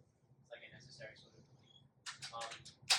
And if that's the case, and coherence is necessary for truth, even if it's not sufficient, then like that's kind of radical. Like if that contradicts your entire worldview that you built, and like if you build up an entire worldview, and then suddenly one day this foundation sits up and it contradicts the worldview you built up, and you have to drop that. So it seems like a really significant thing. Do you think that you could also view it like the pursuit of the foundation that was in a way that, you know, whilst it might have improved this in the past, if it ever was found, it would just be like one of the greatest discoveries in philosophy. Is this almost like Pascal's wager about foundationalism? Yeah. Or is it, yeah. Look, I'm entirely sympathetic to that particular view. And you know, I don't have a response to. I don't have a response to Pascal's wager either. I think, wow, that's really clever, right? And I think it's absolutely true. But I'm not aware of it having converted anyone to theism, which is weird.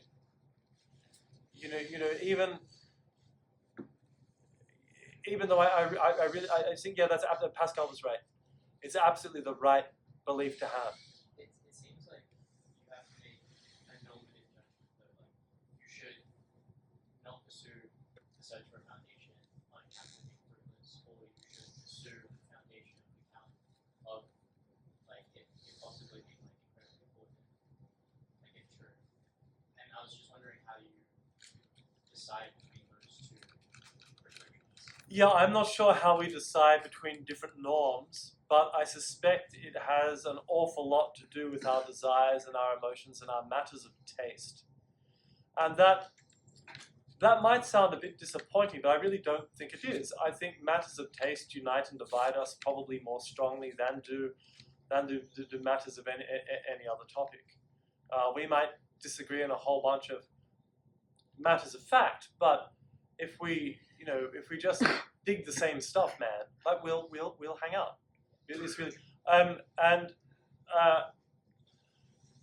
so perhaps it wouldn't surprise me in the slightest if communities of epistemologists maintaining their pursuit of a foundation purely as a function of a matter of taste, they'd probably enjoy it. Even if part of them is saying, this is looking dicey now. It's like waiting for Godot, but so like sort of fundamentalist epistemic epistemology or something. Maybe that's what the voice in the head is the same, but that's never enough to move the heart. Never. Would that things, but we learned that through COVID. You were next, and then you, and then you, I think. Yes, why has epistemology always valued knowledge over understanding? Oh, that's a great question. Why has epistemology always valued knowledge over understanding? I've got no idea. That's a really really good question. Could I add something to that? Yeah. They did always. Ancient epistemology, like episteme in Plato and Aristotle and Thomas Aquinas, they really meant understanding. That was what they thought was the central thing in knowledge that they wanted to value and explain. But we've forgotten it since Descartes. The capacity to understand, the capacity to grasp, has definitely been replaced with the capacity to know. Maybe it was meant to bring it along with it, but that's certainly not how it's handled. I think in a lot of contemporary epistemic literature, you get a sort of similar. I think that the failure to make that distinction has led to a lot of confusion in the area known as the problem of logical omniscience. You can know a whole bunch of facts, but that doesn't mean that you understand how to combine those facts in order that you know other facts. So there's some new sort of promising work in formal epistemology when it comes to designing sort of mathematical models of the nature of the sort of understanding and the properties that those bodies of understanding would have in order to gain epistemic ground as a function of deductive inference. Because the big problem for the problem of logical omniscience is that, look, deductive inferences are all logical truths, so they're informationally vacuous, so why does deductive reasoning add to our knowledge? Well, because we're not logically omniscient, is my answer. You know, in the same way that if we were just regularly omniscient, then observations wouldn't lead to any epistemic gain for us. If we were God, we wouldn't need to look in the teapot to see how much tea was there. But we're not, so we do, and when we do, it's informative to us. If we were a logical God, we wouldn't need to sit up thinking carefully all night to work out whether or not a body of reasoning is accurate or not. But we're not a logical God, so we do have to sit up all night and do that very thing. And I think that distinction could be put in terms of the distinction between knowledge about what to say the encoded informational facts might be on the one hand, and the understanding of what to do with them in order to gain epistemic access to new ones. Yeah, I'm very sympathetic. You were next, Gabriel, and then you. My question was, it seems you would believe it is possible you don't need to know you know, but how do you know? You don't need to know, you know to know. Am I being trolled? Partially. So if I study it, Let's have it again. it seems you would believe it is possible you don't need to know that you know. No. I think God, it's like a Monty Python skit. I think it's possible that you can know something but not know that you know it. It's knowing that you know I don't think is necessary on knowing. I do think it's necessary to know in order to know that you know. I'm pretty sure of that one. I just don't think it's necessary to know that you know in order to know. Okay, so you reject the KK thesis? Yes. Yeah. Yeah, absolutely. So you believe it's possible to know without knowing how you know? Without knowing that you knowing know that it you know, even. sorry. Yeah. So it seems you believe it's possible, but then the question is, how do you even know that it's possible? Oh, I think, well, the reason I don't think it's possible, I also think it's actual. And the thing is, if you hold the KK thesis, it's going to lead you to an infinite regress. Yep. Right? And then people will make fun of that objection and say, oh, you know, it's a really undergraduate objection. Well, so much the worse for the KK thesis. If a simple undergraduate objection of an infinite regress is the sort of thing that catches you out. And philosophers with tenure should have been smarter than that. But you also then, no matter what your criteria is on knowledge, you're going to be in trouble once you're 3 levels deep. Now there is one sort of plausible way out of this. Oh, let me just say it's not implausible. That's more guarded, I think. And there might be some way of saying that knowing requires that you know, but this isn't transitive in the way that it appears at first. So the KK support is only required for the next level of knowledge, along or down or up, or however you're thinking about it, or deep. So knowing requires that you know, and knowing that you know requires that you know. But in order for knowing that you know to confer knowledge on the first level of knowing, you don't need to know that you know. Now, I think something like this is true for free will. But it's not obvious to me how you would bootstrap this over to epistemology. But that's because I think the propositional attitude of or epistemic attitudes, the attitudes of desires or wanting, which is willing, wanting, I think, desiring it. I just think they operate in very different ways to knowledge. And if there is a way of scooting it over, I don't know how. But I'm not prepared to just on camera say there's no way to there's definitely no way to do it, right? For all I know, some clever young epistemologist, one of you might just go and explain to me how this could be the case. I'm sympathetic to the KK thesis. I understand how it's quite seductive. If somebody says to you that they know something, here's the trick. If somebody says to you that they know something, well, then you kind of expect them to know that they know. But that's not a function of them knowing. That's a function of them reporting their knowledge. So it's not knowledge that implies knowing that you know, but knowledge self-reporting requires that you know that you know. The fact that you're reporting your own epistemic state, that's not special.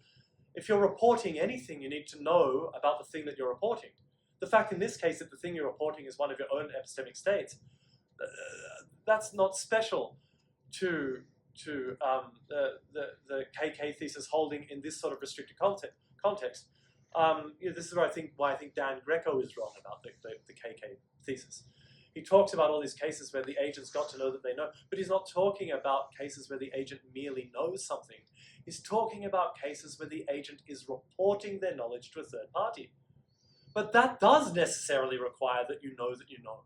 If you're reporting a thing, be it the bob up the tree, the amount of tea in the teapot, or the things that we know, you need to know that thing, or you're not in a position to be doing the accurate reporting. But I guess my question or point would be that it seems that your ability to report your epistemology would be necessary for you to have an epistemology.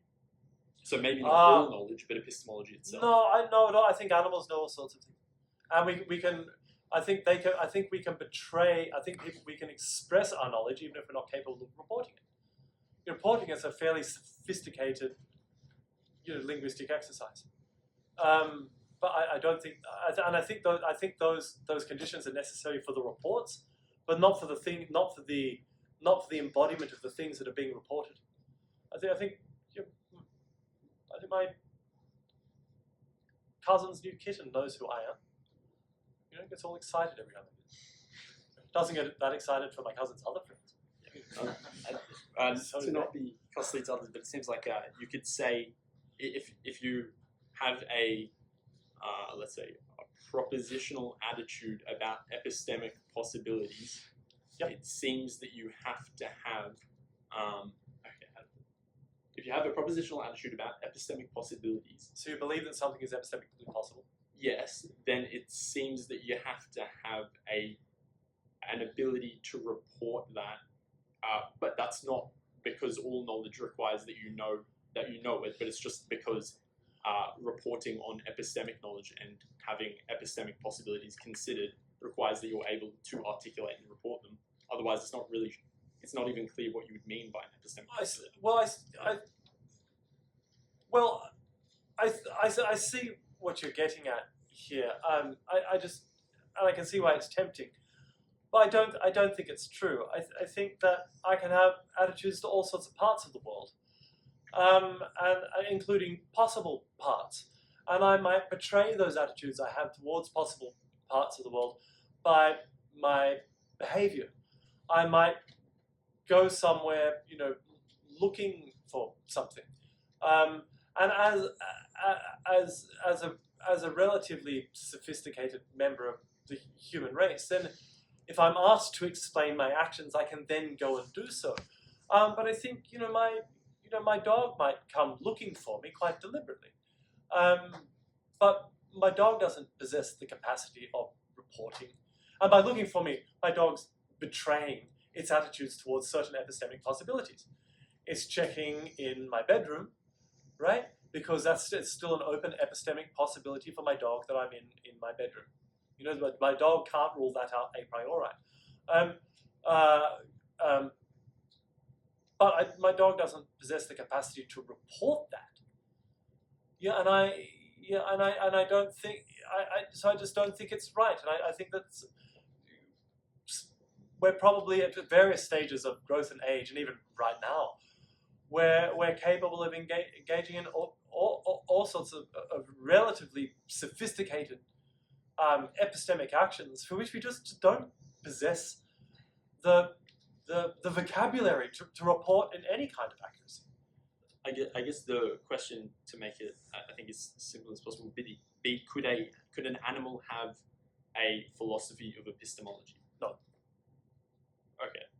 No, So it I seems hope to not. me that to have a philosophy of epistemology, you would require some sort of language. Yeah, I think that if philosophy of the business is distinguishing the true from the false, and learning philosophy is to learn how to get better at it, then having a philosophy about something means having some sort of method, or some sort of body of attitudes towards inquiry. I'm not, and those attitudes need to be sort of codified. I think that's what we mean by a philosophy about something is something that can be communicated to a third party. But there are a whole bunch of other hands. So Okay, we yeah, come yeah. back, there are a whole bunch. Yep. They beat you. Yeah, I kind of had two concurrent questions. I think they're potentially orthogonal to the kind of thrust of the other questions, so I'm sorry if they are. Occasionally you would say stuff like, oh, we all accept that, or we all believe that. And it seemed that part of your conceptual schema was that because it's possible that we do know things, that we come to that truth is, or truth of knowledge is something that doesn't, as you said, doesn't necessarily need a foundation. I think one of the reasons why it would be fair to hold this view is that lots of different epistemic bases kind of justify themselves by coming to positions that we all kind of universally hold. I wonder that, and sorry, just as this kind of a prelude, you also talked about at some point in time, you kind of used the language of causality. I wonder that if you think that it's possible to have knowledge in a non-causal world, and then because, and I think a lot of, and the kind of second part of this question is that if that is the case, is it something like truth or true things are emergent from assertion? So something like a central limit theorem is like, oh, as you have a series of assertions on aggregate or on average, you come to a point, and so it may be that you have a series of things that people know by virtue of just knowing them spontaneously or volitionally, as in for no reason other than it is asserted, and that because of that, on some, you come to some sort of position of the rational from this irrational basis. Yeah, I think I'm not terribly attracted to that view, but other people are. I mean, if you have a type of internalism that's predicated upon an inferential role semantics of some sort, for example, so the meanings of all the terms you use are not, say, a function of the things to which they refer or the extension that they have in the world, and their tokening in your mind is not necessarily a function of them being caused by things in the world, but rather it's what you're able to do with them as a rational agent in your coherent ecosystem of assertions that gives them the content that they have, and it's through that coherent ecosystem that the sort of epistemic stability that's a necessary condition for knowledge is achieved. Then you're going to end up with an epistemology that I think is pretty close to the sort of thing that you might have in mind. Somewhat like Greg Restall thinks something like this, and so does Bob Random, and I think Francesco Berto does on 4 days of the week, or something. Yeah, I'm not sure if Franz thinks. But if I think of the possibility of knowledge of things that are at least not related to us causally, then my example would be mathematical knowledge. That's where I find these things. I think mathematical objects exist, but they don't exist concretely. Since they don't exist concretely, they don't have causal power, right? So then there's an objection of how it is. How could you possibly know something if knowledge supervenes on information transfer, and information transfer supervenes on causal relationships? But that entire doctrine is a doctrine on how it is that we can know things in the physical world. But I think that mathematical objects are part of the non-physical world. And again, I don't. Why should we accept anything that the causal epistemologist has told us about the non-physical world? That's a doctrine of epistemology that has emerged from a stance that says that things like light bounces off Bob up the tree, and that's how I know that Bob is up the tree. That might be fine for Bobs up trees, but it's not going to cut it for numbers. But I think the nature of our mathematical knowledge is much more apparent and less controversial than any of the non-Platonist versions of mathematical knowledge that have been proffered so far. But if you're asking about, do I think that knowledge, on the assumption that the physical world exists but there's no causality in it, would knowledge be possible in that kind of world, of that world in particular? Then, if it is, I've got no idea how. Like, absolutely no. Like, for that particular case, that's sort of just say, look, I don't know that it's not possible, but I don't know how it could be, let alone that it is. So one of the, I guess, the thing that strikes me when you raise math as an example is that one of the things that you look at physics all the time is, group theory. You look at symmetries and you look at invariances. And so you'd say something like, okay, like at your quark level, when you investigate a quark, you say, oh, actually it's not two up quarks, you're down quark. You have a quantum C, so you have all these things spontaneously coming into our existence that on aggregate look as if they're up and down. And you have, for decoherence, you have like the particles within a table, their spins point in arbitrary many directions, where you take the integral over that, and then the integral over, you take a vector sum over infinitely many orienting spins, and you get a spin of I'm zero. prepared to take your word for it. Okay, so but in that sense, you can, and this is the idea that you have mapping between quantum mechanics and classical mechanics, is that you can have all these assertions that map to very stable points, and that presents essentially like having conservations, and that there's a Notice theorem, and I think you can speak about that in regards to maths, in that the way in which we experience maths is as if it's something that exists outside of ourselves, but it's also going to think about it in terms of ideas or things which emerge from humans through time and space. In the same way that a person is something that emerges from the cells, and instantiations through time, we kind of map that onto it. And so you don't need the individual cells. The cells can, it's like feces shit. You don't need the people for the maths there, but they're kind of the substrata from which the maths emerge. Then the issue here is to explain the epistemic coherence of mathematical ideas across cultures and times and continents. No, I think that's exactly what I'm saying. I'm saying because it's emergent. So it's all these series of volitions, they tend to create this point. So in the same way that you have the classes, it is arbitrary. It's arbitrary from the base. And then, but it reaches non-arbitrariness. And so despite having different epistemic bases, these people come to very similar grounds. Oh yes, well this table is real even though I'm a rationalist, or even though I'm an empiricist, or even though I'm a positivist, or even though I'm a so and so. Yeah, I think if something like that was true of mathematical knowledge, it would do the job. But again, that's also pretty fantastic. And any theory that we're going to have about the nature of our mathematical knowledge is going to be quite fantastic. We need to say something pretty weird. And right now, the best theories that we have about the way that classical mechanics emerges from quantum mechanics is still like radically speculative. Like, it's been around for a couple of years. Everyone banged on about string theory for 15 years, and everyone wants to pretend that they were never talking about it. Then everyone was talking about category theory. There's the many worlds interpretation, but now nobody talks about that anymore. I mean, that's the great exciting thing about quantum mechanics, is that we're at the very edge of what we understand. But I'm not sure that I'd be prepared to take even our most successful current quantum mechanics, or quantum cosmology, which is the sort of thing about which you're speaking, as a blueprint for the rest of our epistemic basis. it's the least stable epistemic project in the history of epistemology. People change their mind every 12 years. On quantum mechanics. Well, Yes.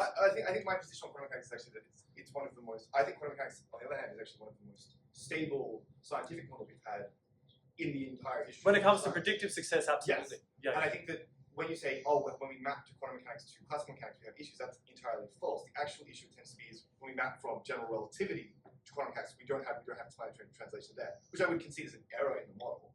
But I think that writ large, when you say, oh, the best explanatory model for something like maths is that we have this ideal form. We have, Platonism is the best option. I think that most people tend to concede something like, would actually say something like math does exist in the realm of its relations between things. I think that is the language that people tend to use. Most mathematicians I ever met are Platonists. Are they actually? That's Yeah. the worst. Okay.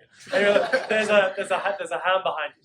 There's a hand behind you. It's been there patiently for a long time. Okay, so I got a preliminary question, which is just to get clarification on or at least when you were talking about knowledge, are you referring to just true belief or something, maybe some revised, improved version of that? Something involving true beliefs? I was. Okay. Yep. Good. So then, is there not a potential problem when it comes to substantiating knowledge in that, it'll be regressive so long as that you have truth and belief as requirements? So, for example, let's say that I state that I have knowledge grass is green, right? And then somebody asks me to justify that knowledge, and by knowledge, at least two requirements for it to be knowledge, that it's true and that I believe it.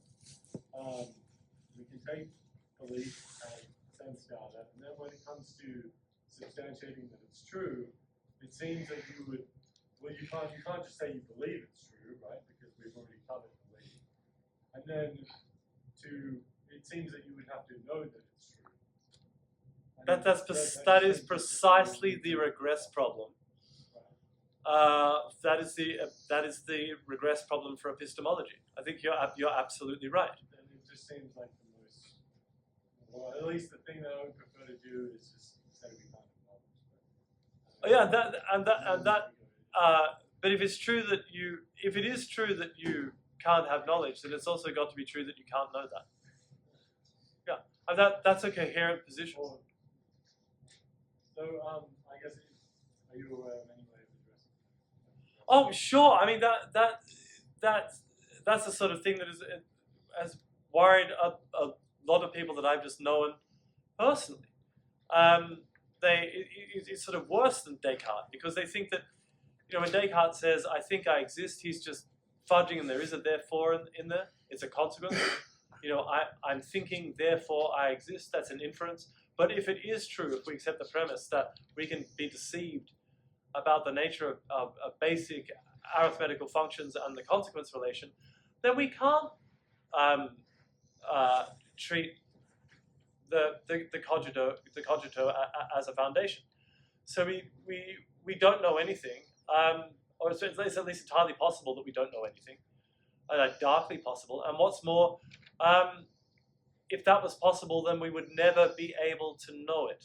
Okay. Right? So I think it's wrong to say that we would have to know we can't know anything, because I think exactly what this regress problem shows is that the concept of knowledge is entirely flawed. Right? To say knowledge contains an infinite regression, therefore we can't know that we know something. We're invoking this idea that contains an infinite regression. Absolutely, and this is. So I don't think you would have to say that you know. That's precisely again the regress problem in epistemology, and the objection to it is that the regress emerges from a conception of knowledge, and that we need to revisit the conception rather than to attempt to find a repair to our epistemology that emerges from that conception. And so by revisit the conception, do you basically come up with a different definition of knowledge, one that doesn't require truth and belief? Absolutely. This is so. The idea here is that things like true beliefs are not part of a definition of knowledge. There might be consequences of the fact that you know something, but knowledge itself would be a primitive. It doesn't contain component pieces. It's not made up out of other things. Well then, so wouldn't that require essentially having an economic knowledge that doesn't require truth? No. It would still require truth as a necessary condition. I mean, you can, if something is a dog, then something is a canine. If something is a dog, then something is a mammal. But mammalness is not a constitutive part of the concept of dog. It's a consequence of it. It follows from it. You need it, but that doesn't mean that it's a proper part of it. Okay. They're just necessary conditions, right? Well then, I guess I would just say that if your maybe a more personal question then is if your conception of knowledge does contain truth and belief, then how do you justify that? Oh, it doesn't. Oh. I don't think that knowledge is a complex concept. I think that most of our concepts are atomic. They might have relationships with other concepts, but I don't think those relationships form their meaning. I think their meaning forms those relationships. Right? This is important, so I'm not committing to anything like semantic holism here. I'm not saying that the meaning of dog is a function of its relationship to other concepts. I'm saying that the relationship between the concept dog and other concepts is a function of what dog means. And now on what does the meaning of dog depend? Well, dogs out there in the world. Would you say I'm kind of getting lost here. So would you say knowledge exists out in the world? I think knowledge exists logically. The concept of knowledge is not incoherent. So I think it has logical existence, like the number 3. And I think it has concrete existence only insofar as there is somewhere in the universe at least one knowing agent that is realized by having concrete existence. I mean, it's realized in the mind of at least one knowing agent. Because I think knowledge is a state of mind. It's a property of mind. But there are so many other questions. And Paris is next. Okay, so would it be a correct description of foundationalism to say that there are a chain of beliefs, each justifying each other, with the last belief in this chain being known a priori for rationalism and a posteriori for empiricism? No. Okay. No, the empiricists,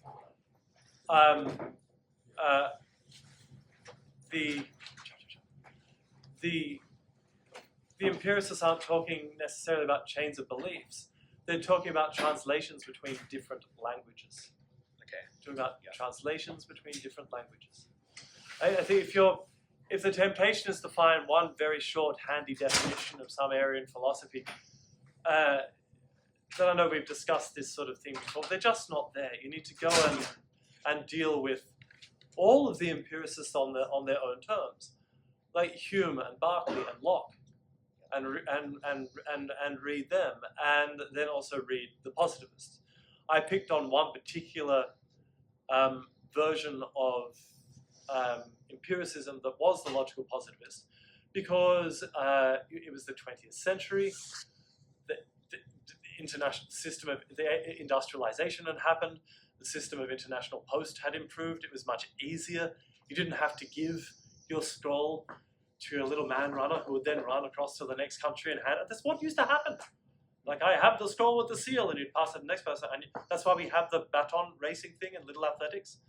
All of that comes back from ancient Europe, where you would practice to see who in the town could deliver the post to the next village the faster. And that's how mail got. It took forever, right? Then all of a sudden you had letters and boats and ships and wheels and all sorts of things. So information traveled a lot more easily, and then before you know it, you had electricity and you had printing presses, and all printing presses came before electricity. Like I said, I'm not an historian. So the logical positivists had a very self-consciously aware doctrinal body of thought about what they meant by what they called logical empiricism. So it's just, I mean, I think it's the simplest version of empiricism to describe. Describing it has the comparative virtue of it countering the frightfully inaccurate descriptions of positivism that float around academia and other parts of the humanities for the most part, whereas usually largely it's just the pejorative. I don't know what people think that positivism means usually, but it's usually something terrible. It's just something morally really bad. Another quick question. Yep. What's your opinion on like axioms and how they fit into anti-foundationalism? Because there's usually like this charge against the use of axioms, especially like axioms as a foundation, where people say like, we can't really prove or know if the axioms are correct. They're just assumed or asserted. It also seems What would be an example of one of these axioms? I don't know enough about like ZFC stuff, but let's say like probability axioms. Oh, you mean like axioms in mathematics? Yeah, sorry, okay, sorry, well, what's this got to do with? Oh, like what do you think about like the knowability of the axioms? Oh, yeah. I mean, look, I'm a hopeless romantic for axioms. I even think Hume's principle is a definition. I think Frege's logicist program works. You take Hume's principle as a definition, and you get and you add it to second-order logic, and you can get the Peano axioms, and you're off and running. But even Frege didn't think that Hume's principle was a definition. Hume's principle is just this: the number of f's is identical to the number of g's if and only if the f's and the g's are equinumerous. And that seems like a definition to me. The reason Frege didn't think it was a definition is because it leads to what he thought of as the existence of an infinite number of objects, and a definition shouldn't lead to existence claims. But it didn't mean concrete existence, like things with spatiotemporal location and causal power. He just meant things about which we could speak quite sensibly. But I don't think that sort of existence threatens definitions. Do you think that the definitions or the axioms are arbitrary in some way? No, I think that. Well, I think if the axiom is doing any genuine work, it's supposed to be sort of true, and it's supposed to be obviously true. But don't confuse this with some other view in mathematics where you just say, look, let's just assume that these are what our axioms are and see what the expressive power is of this logic. That's another. You speak to like a lot of computer scientists or physicists who say, no, axioms are just the thing you pick to build models with certain levels of expression. With what they might mean by the functional use of an axiom is slightly different to what philosophers and mathematicians and logicians especially meant by an axiom. It was supposed to be some sort of foundational thing that was either a definition or could be derived from a definition via elementary logical rules of inference, usually modus ponens or some such thing. The ZFC axioms were designed to get oneself up the iterative hierarchy of infinite series relatively unscathed. To this day, if you want to know about ZFC, the best book about it is Halmos's naive set theory. But it's actually axiomatic set theory, it's not naive set theory. It's never gotten better than Halmos, ever. You also said that the axiom should be like obvious, but what about some axioms that are like, they're not too obvious, like axiom of choice, for example? But then the axioms are still justified by mathematicians. There are arguments for them. But that's why mathematicians make a distinction between ZF and ZFC. Okay. The axiom of choice was not arbitrary. But again, there are all sorts of reasons why it is that people are cagey about it. If they're being very because they are looking for a foundation right here, right? A consistent foundation for the Peano axioms that will then give us all the mathematics. Between you two, who was first? Were you first? Yeah. Okay, yes. Hi, I'm quite new to this, and to get down to the foundation of everything, this might be a little bit off topic, but could it be argued that human existence, all knowledge and cognition... Hang on. I'm holding it. Okay, sorry. Could it be argued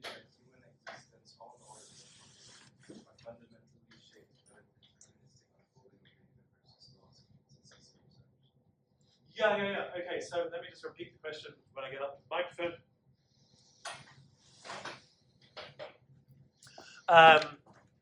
So, if the universe is deterministic, then is all human knowledge and conception determined? And then I guess your bearing claim is that you think the universe is in fact actually deterministic. Yeah. Okay. No, I don't think that's the case. What time is it? Do I have time to explain why I don't think that's the case? I think that free will, and so ipso facto free action, is possible even if the universe is deterministic.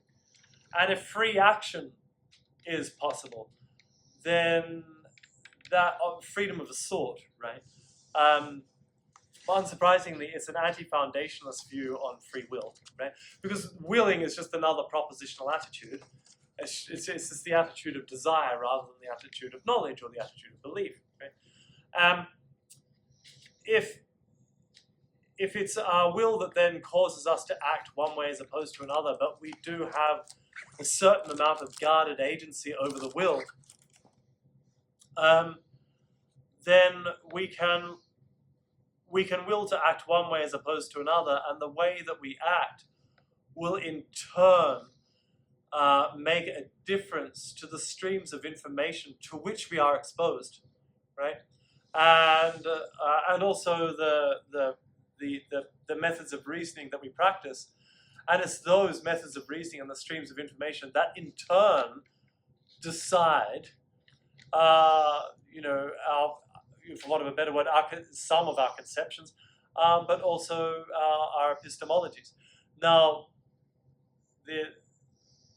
what it is that I think about willing or desiring, and how it is that I think that it's plausible that it could be free even within a deterministic system.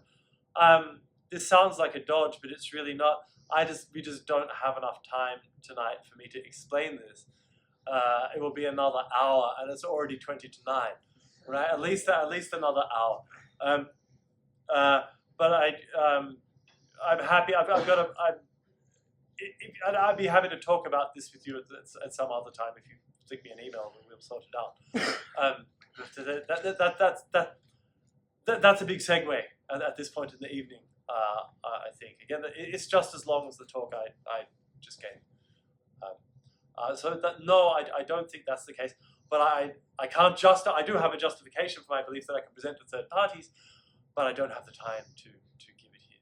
That sounds like a dodge, but I promise you it's not. Okay. And there's some hands over here. Okay. I remember at one part of the talk you said that one of the reasons that you don't find coherence very attractive is because it could lead to contradictory worldviews or equal truth. And it seems like they're also like you can have a coherent worldview and you can just eliminate some beliefs from it, and then you have a different worldview and go through in the one mass. Absolutely. Yeah, and I was wondering if you think that I don't know if it'd be called a foundation, but if there could be necessary beliefs around which worldviews have to cohere. So, for example, I've been thinking about I think Wittgenstein wrote in On Certainty that a doubt that doubts everything would be a doubt because it would have to doubt that it is itself a doubt. Exactly. Yeah. So it seems like I don't really know how you can get out of something like that. So it seems like you'd be committed to like the fact of doubts, and then whatever doubts presuppose. And those, like, if you could detail what those were, those could be like necessary axioms around which worldview has to go in. And then if somebody came to believe something that would contradict those axioms, then their worldview would be false. So it seems to like curtail some of the sort of extreme relativisms that might come around. Yeah, honestly, something like that might have been what the coherentists had in mind. But I don't see how that, unless Yeah, if those necessary sort of positions, they're almost like anchoring points, but within the web of coherence, not with a foundation per se. Then they might stop you from, flipping the truth value of every belief in the network, so that you have a mutually incompatible, but nonetheless internally coherent network. I think the one objection here is going to be these axioms are just starting to look like an awful lot like foundations. Even if you just, Davidson said, Davidson would have said, but they're not foundations, and just walked off. But they're walking like a foundation and they're quacking like a foundation. So it's starting to look like a foundation. Do you think then that foundationalism necessarily is incompatible with coherentism? Yeah, absolutely. The whole point, coherentism is a desk-thumping, anti-foundationalist view. Yeah. That's his whole point. Well, then I think Yeah. the view that I outlined before is maybe close to an axiomatic theory of truth. So like that truth is simple, but there are certain ways it can be characterized, maybe, like certain limits that can be placed on like what's true or false, and you can sort of go out from there to try sort of. What are these limits? Like something up to like the liar sentence or something? Yeah, maybe. Or I mean, I've been thinking about like what's presupposed by doubt. So like what it even means to doubt something. Like not in terms of linguistics, but ultimately. So maybe it means to suppose that something possible is potentially the case, but not actually the case. And then you'd sort of have like modes of being. So you have potency and act maybe, and you'd also have possibility. So those would be like some additional entities that you have to codate or do. So what are the additional entities? Well, sorry, additional things that so potency, act, possibility. Potency. Yeah. So to say that something's potentially the case but not actually the case, it seems to be that's what doubt means. Oh, so okay. So something is possibly the case but not actually the case. Well, I don't know if that could be. That just means something a bit lucid. Like I'm not really sure. I'm worried about it. It might be. It might be actual. So it's the very least it's possible, but I'm not sure if it's actual. Doubt's a bit more laid back. But I'm sure. I think that the capacity for doubt would probably depend upon further capacities, like the capacity of grasping, and the capacity of understanding. But I'm not quite sure how this is going to even get traction with, let alone help with the debate between coherentism and Well, it would foundationalism. there is a foundation, but it's not like it doesn't commute to a correspondence theory of truth. No, well, if it's a foundation, then it couldn't commit you to a correspondence theory of truth. Yeah. Because the correspondence theory of truth is an anti-foundationalist epistemology. I think, so I mean, basically my question is, do you think that you could be committed to necessary axioms, which act as a foundation, and then suppose that beliefs have to cohere around these sorts of things? Oh, I think that's entirely coherent. Yeah. That's just what foundationalism is. Yeah, but do you think that the line by Wittgenstein that we brought up at the start about like adaptable doubt would be doubt. Do you think that and like what doubt presupposes would commit you to certain necessary beliefs? Oh, I'm not sure. But remember the foundationalist.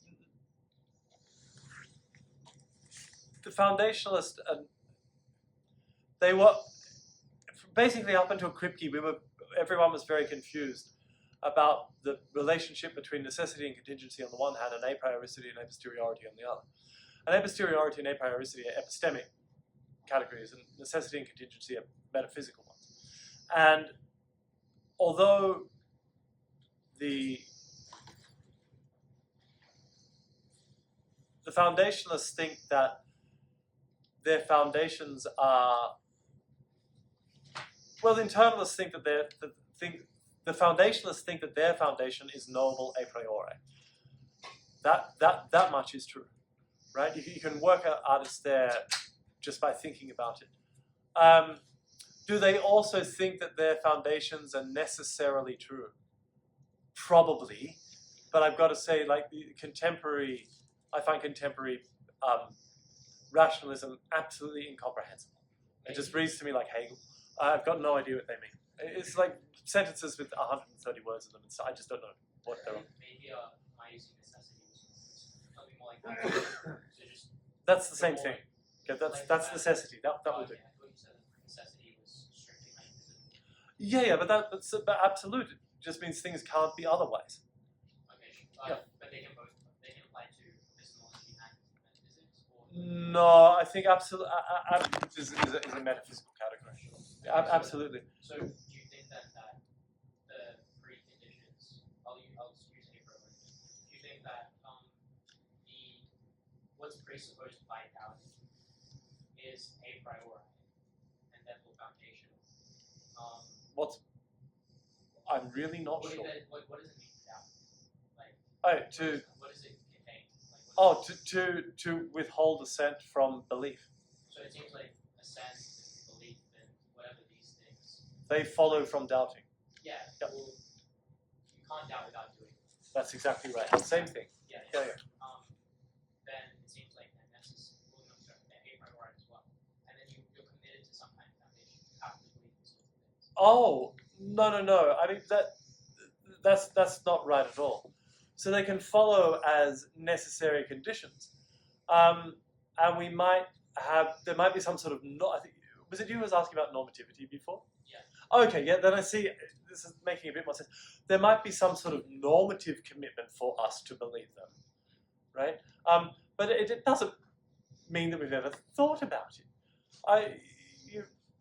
Small children doubt things all the time.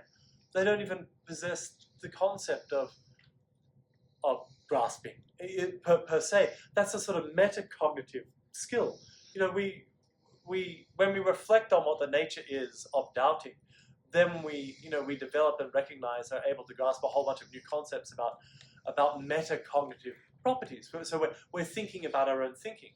When we're doubting something about the world. But of course, we can do that without being able to reflect on the actual nature of our own doubting.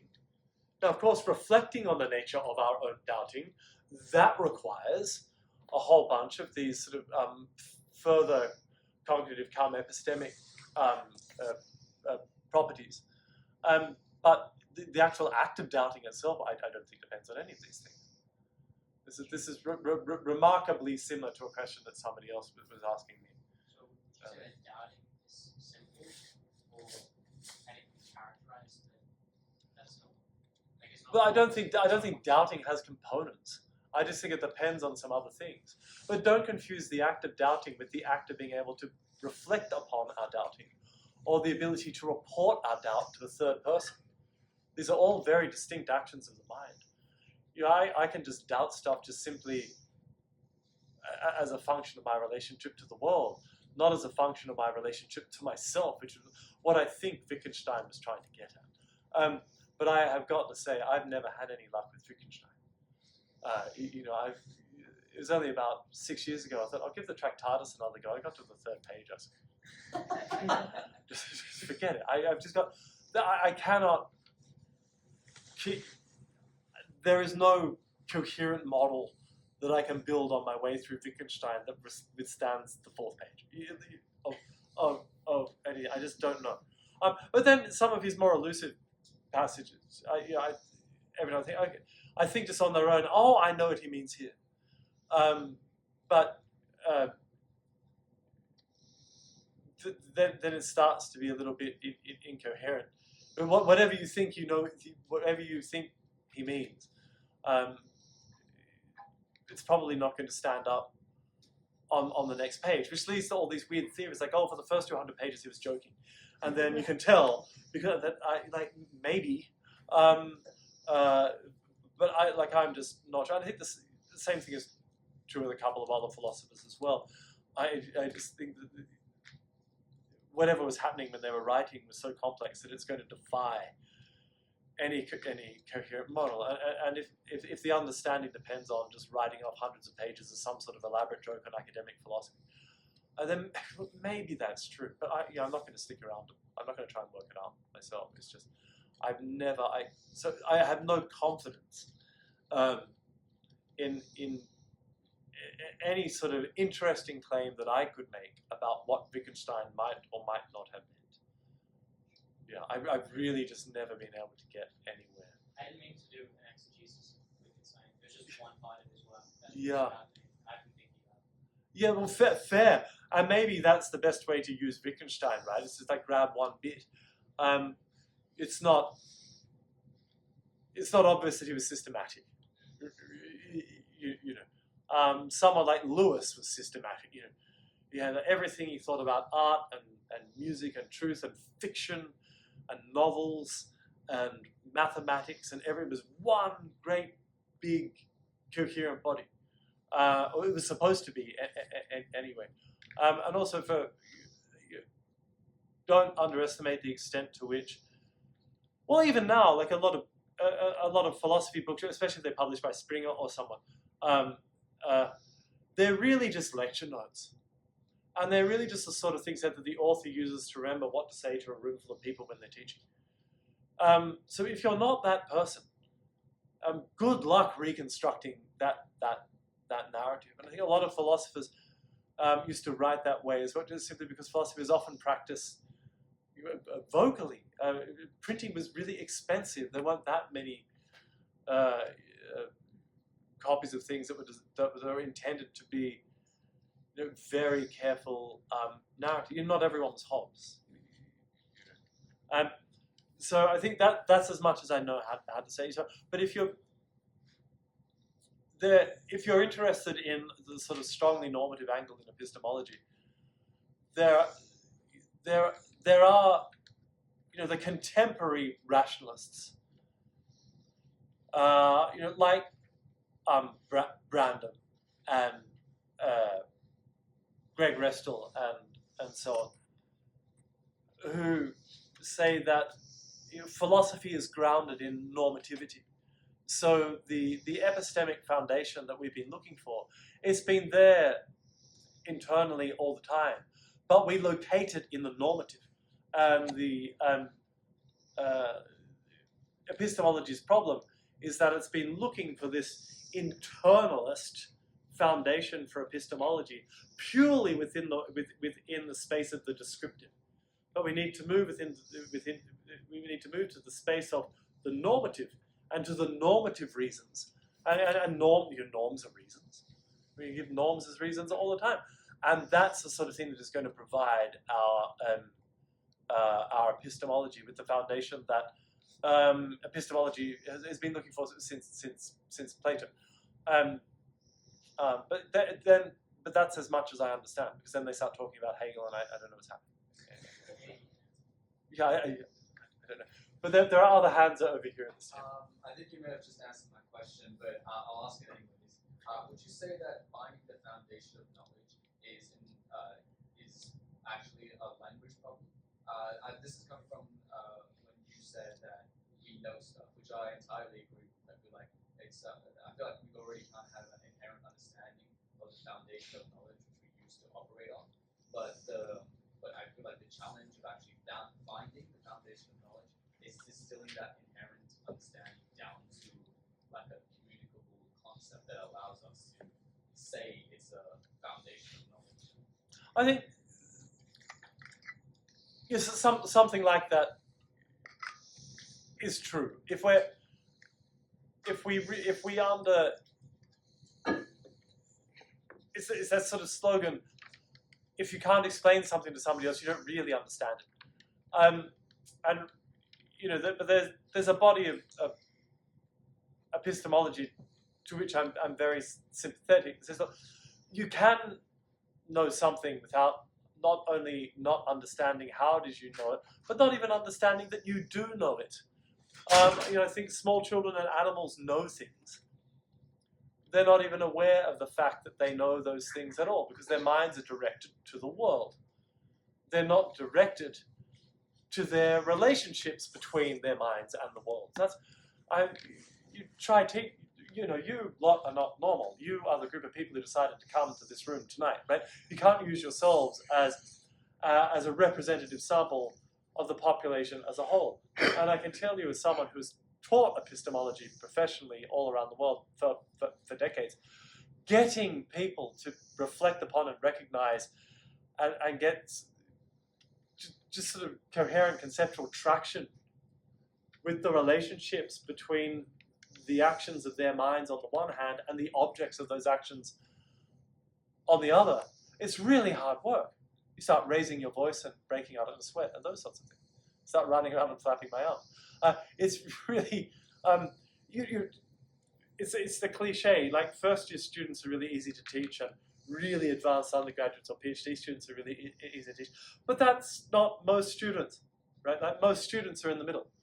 And in any sort of lecture theatre, you know, some people already have some publications and other people are like wondering if they're in the right lecture theatre, right? And you have to bring everybody along in the course. And then you really understand the material by the time you've done that successfully because you've just explained everything. You've thought of like 10 different ways to describe the same thing. And I think this is just really more grist to your particular mill.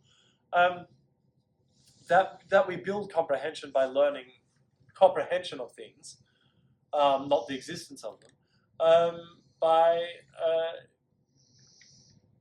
learning to describe them in often increasingly simple ways. And if you ever start teaching, you know, especially when the students are staying back and they still don't understand something, and you really get to one of the last ways you know how to explain it, and you start panicking. You're just like, if they don't get it after this, I don't know what I'm going to do. I'm just running, you know, out of ways to explain the thing.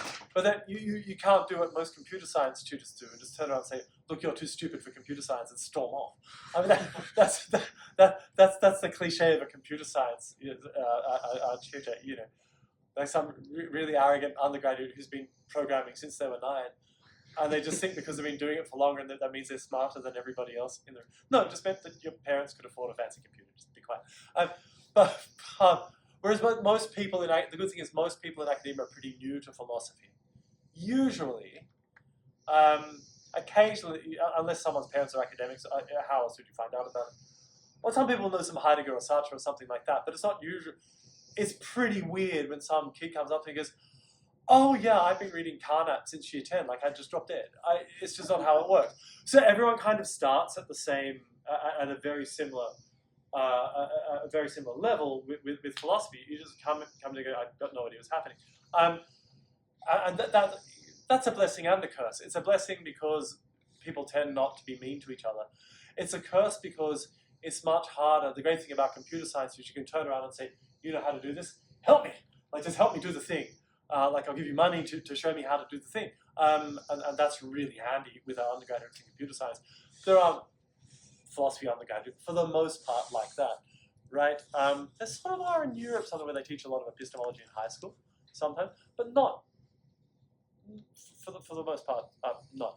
So I think, like, you're right, but I think what the language contributes to is our understanding of a thing, not to actually possessing that thing. You know, I think that it's true that we can know things even though we don't understand the fact that we know them. But I do think the fact that we understand that we know them is tied up in some way that we don't quite understand yet with our ability to describe the nature of our understanding of that thing to a third party. I think we build up understanding through explanations to other people. That's why we write in assessments. You know, is this triple I? Explain in your own words. Show you're working. That's the thing we're trying to get you to show.